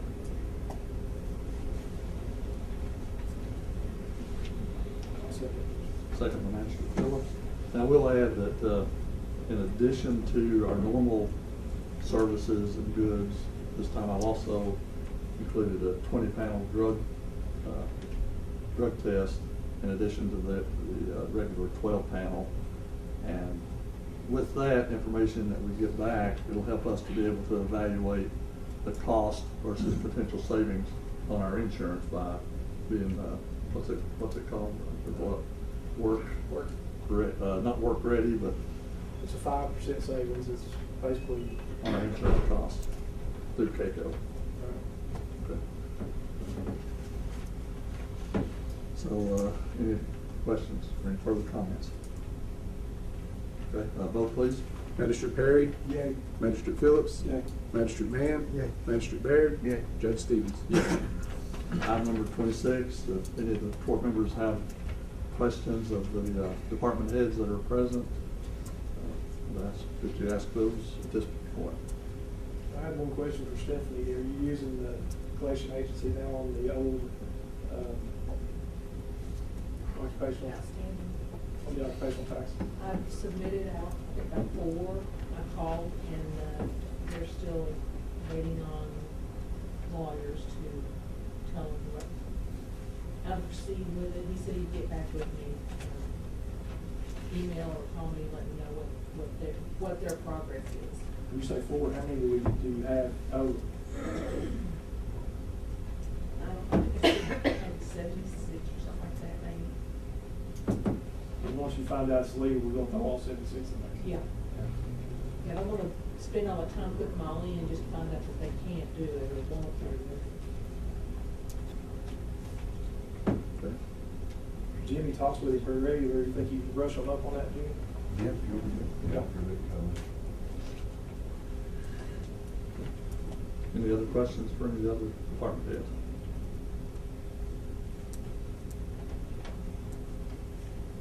Okay, moving on. Next item on the agenda is citizen participation. Anyone has something you want to bring before the court? Just the basic ground rules. Most of you all know those. You're here all the time, but just identify who you are and try to keep your comments as brief at this point as possible. I'm Vicki Kidd. Thank you, Judge, for allowing me to address the court. And I want to thank you also for putting January, February, March, and updating your budget and your checks and your minutes. I appreciate that. On the website we're talking about. Yes, on the website. And Dustin, I'm sorry I didn't get to call you, but there's some people on Clear Pine Drive that would like to talk to you, Mr. Stevens. And I told him I was out campaigning, and I said, I'll see you tonight. I have just a couple of questions. On the Workforce Ready, we've had an intent letter. Is there a lot more process to that? Can anybody help you do that to get us Workforce Ready? We had, when Susan was the Economic Development Director, she worked with the chamber, and we gathered all the information that we could get together as a county. And the lacking information was relative to schools and graduation rates and that kind of thing. That information has been handed off to the ad district, who's going to help with that. Okay. But as far as I know, in terms of where they're at on the progress of that, I am not sure. Okay, and then on the Opportunity Zone, I noticed that we got for Whitley and Stearns. Yes. And is there a reason that Pinot was left out? The reason Pinot was left out was because the governor chose not to include that one. Mark and I had put together a proposal to the governor recommending the zones that included the one that was chosen plus the Pinot area, because obviously we see the Pinot area as being the area that's more developable for future business expansion. Kentucky Highlands, and also put in a proposal for several counties, including the one zone that was chosen in McCreary County. So the governor just made the choice. He could choose, of all the ones that were presented or possible, he could choose 25% of those, and that just was not one of the ones that was chosen. When I contacted Joan Ward and I asked her, I said, what's the criteria? I said, this is crazy, because that's our industrial development place. And she sent me this little letter that you all got a request for information, and you were supposed to fill it out and put in what that you wanted and state why you wanted it. We did. And you did, and they still chose not to pick what that we could put in our industrial development area. They did. So what are we gonna build at Sandhill? Well, the thing of it is, all of the tracks that were proposed were all qualified for that. The governor just had to make the choice of the 25% that was. Well, did you get a letter prior to them announcing the opportunity zone that you could call him and say, Governor, excuse me, but Pinot is our industrial development? So That was put in our proposal that we sent in. We did not get a letter. The next thing that we heard after that was presented to them was the notice of which ones had been chosen. Thank you. Okay.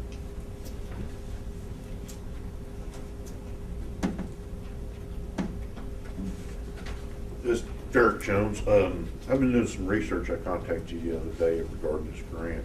I just want to bring to attention the magistrates also. It's about that body worn grant from the Department of Justice. We got some copies of those. But the deadline on that's May 31st. I thought it'd be beneficial for the constables and maybe Jesse and his transfer officer. So we'll have to look into that.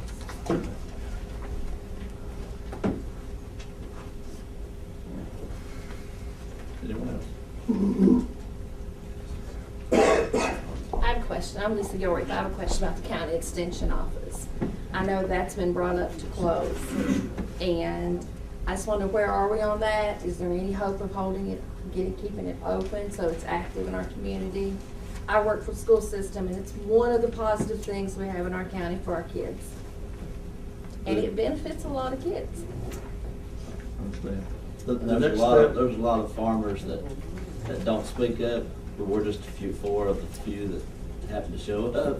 But there's a lot of people who use the extension office. I know some people say that they didn't, but there's a lot of people. We're the Cattlemen's Association, and we have a pretty good membership for a small county. And there's a lot more farmers in here in this area than people think. And it may not be cattle people, it may be gardeners and so forth. They all use Greg. I mean, he does a wonderful job. I know you all may not think so, but he's always done a good job. We've been there for years. And it shouldn't be about liking Greg or not liking Greg. It's about what's the best thing for the county. And the kids. And the kids. Because he does a lot at school. He's at our school building birdhouses, and I have never failed to call and say, hey, I need a program on this. But I don't get that program. All I gotta do is pick the phone up. It costs me nothing. We just like for y'all to consider all that in your judgment and decision. The next step in the process is the public hearing that's been set for May the 24th here. At what time is it? 6 o'clock. 6 o'clock. We plan on being It is in our budget. We've got the extension service in our budget, so we're not. Yeah, but $what the budget you all got, the UK says that ain't gonna work. So. Well, But just be sure to show up at that public That ain't hearing. gonna work. listen, UK can say that every year, and you can have a tax increase every year up to 4%. And people who don't want it, can't afford it, that's where we're Hey, at. I'm fine with the tax, and a lot of the people are that I've talked I agree. to. If you use it, I guarantee you. But yeah, it's not that big of a tax. But just remember, May the 24th at 6 o'clock here, that's when, you need the folks that are for it and against it need to be able to be here and let us know. And we just want y'all to think about it and consider it and try to help us out on it. So we use it a lot. Like I said, we're not against the service. We're just against the tax. Well, I mean, you tax everything else. And You gotta prioritize what you tax, and Well, you I gotta guess so. see what the most people are using. Anyway. All right. Now, we just want to speak. Okay, I'm J.C. Purdy. I'm here to just ask you to consider it because we can do without it. But the kids is the problem, and it's something positive for the kids. A lot of my friends and family, their kids has borrowed money through 4-H, bought cattle, kept them busy in their teenage age where they could get into something they didn't need to be. And it helps. I mean, and if it does get done away with, then the 4-H is gone. The kids can't go to camp. There's not going to be there, you know. And there's, you know, like I said, there's several of them that's borrowed money and bought cattle and stayed busy, had something positive instead of getting in drugs or whatever. So, I mean, if you can just make it work, is all I'm asking, or try to anyway. Well, I assure you, That's all we're asking. if UK closes it down, this $48,000 will be used for the same services. Who's gonna do those services? We'll worry about that when we cross that road. No, that's supposed to be in your plan, Roger, it's not in there. My question, I sent my kids to 4-H camp. DOC, or DLG, give me criteria, I did what they said. We'll see. We're following the steps, we'll see. I sent my kids to 4-H camp because I knew the adults that were going. I agree with you. If I had kids going and I didn't know the adults, my kids wouldn't be going. I'm sure. I mean, you wouldn't I'm send sure. yours if you didn't know who was going. I'm sure, I'm sure. So if you take that out of our county where you have somebody you trust that can do it, it's gonna fall apart anyways. Just remember that public hearing day, because, I mean, we have people that have strong opinions on both sides of that, and that's a good time to make sure that everybody's voice is heard. Well, what I'm looking at is mine was less than $100. Well, for these kids running around here, that's might occupy them or keep them out of trouble. You It's know, well worth if I can't $100. donate that $100 to the county to keep something going for the kids, like I said, we can do without it. But take the kids into consideration. I don't have a problem with the tax. I've talked to several of my friends, family. Some of them own a lot of land, and it was a pretty good chunk for them. And they said, well, if that's all it's going to cost for me to keep it, we need to try to keep it. So. And you're talking people that can afford this tax. I represent people that say they can't afford it, that are on fixed incomes, that don't have, you know, the business that you guys have got. But most So of the time, I understand what you're saying, but, Right. but I represent a portion of the people that, you know, doesn't want it, or doesn't want the tax. They're not against the service, but we're against the tax. Right, but it's, It all goes together. you know, if you don't pay the fee. Like I said, if you're using the service like you guys do, I'm sure there'd be, you know, you're gonna fight for it, I guarantee you. But if you're a little lady over in Jones Holler that, you know, has to decide whether she, you know, so now she's got a trash bill that, you know, where she used to pay $1 a month, now she's having to pay, you know, this, you know, there's things that. That's trash bill. you know, We've all got family on fixed incomes. Well, that's what Yeah. that's But what they, the I mean, you know, But I mean, the That's fixed what my income reality person's is. going to be cheaper, you know what I'm saying? But like I said, What's their tax if going to be, this $15, service gets shut down, $20? it was funded for many years, and we've went up each year.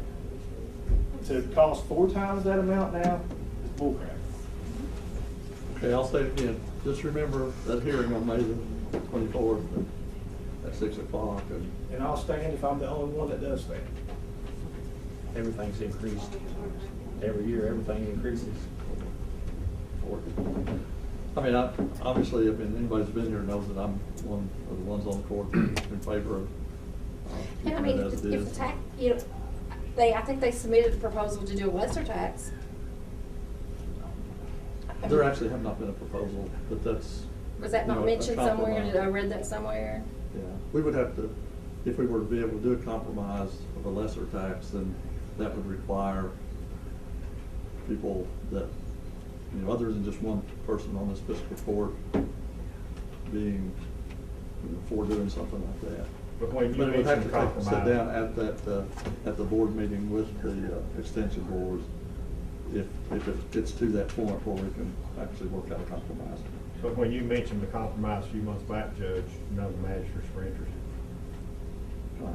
But things change. I understand some of them may be now, but at that time, none of them was interested. And they may be, or they may not be. And the district board meets Monday night at 5:30, so if some of them's interested, they need to come to district board meeting. I don't speak to district board, I don't have a vote. And they make sure I know I don't have a vote. But if they're interested in compromise, they need to come talk to district board about it. Because they may or may not be, that's And their what decision. people need to understand is that board can go up to 4% each year. If the UK says next year, we need more money, then that board's gonna increase it every year, and it's just not feasible. Fiscal court do the same thing, Roger. That's All exactly taxing right, districts that's can. exactly right, but Greg, we're accountable to the people, that board's not accountable to Yeah, nobody. they are. Okay, May the 24th, 6 o'clock. I have a question. If you do away with the extension board, is the tax going away too? Yes, sir. I just had that question. Yes, sir. There's not been any motions that says that, it's not in your plan. So what's gonna happen with the $100,000 you collected this year? You'll have to ask them, they've spent it, I mean, I'm sure that they're spending it, whatever's left, and the plan says it'll go back towards the extension service. May 24th. Anybody else got something else you want? May 24th. Okay, May 24th. Same place? Yeah. it'll be Same here place. at the court. If the venue changes, we'll let you know, but it's gonna be a public meeting. I'm not sure exactly the format of it, but everybody will be able to let everybody know where they stand on it. So we'll work it out some way. If we have to have a line coming through. I have to have a bigger room, I believe, yeah. We'll see, I can get a bigger room. I have to get authority from the circuit judges and district judges before I can use their venue, but I will check on that. That's a possibility. Okay, anyone else? If not, we'll move on to the next item on the agenda. Other business, this is for the magistrates. If you have something you want to bring before the rest of the court, now's the time to do that.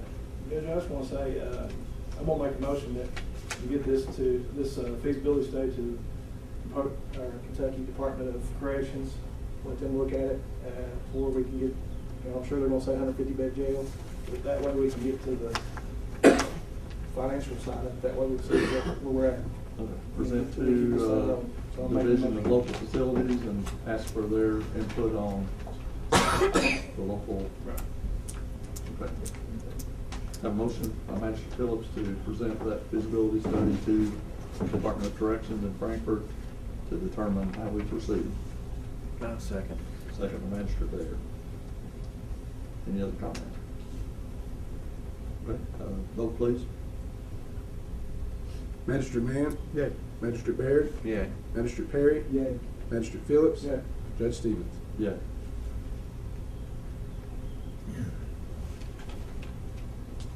Okay, anyone else? If not, I'll entertain a motion to adjourn. No, pay the bills. Oh, my goodness, let's pay the bills. Felt like we've been here long enough, and you better pay the bills. We have a motion to pay the bills by Magistrate Perry, second by Magistrate Mann. Vote please.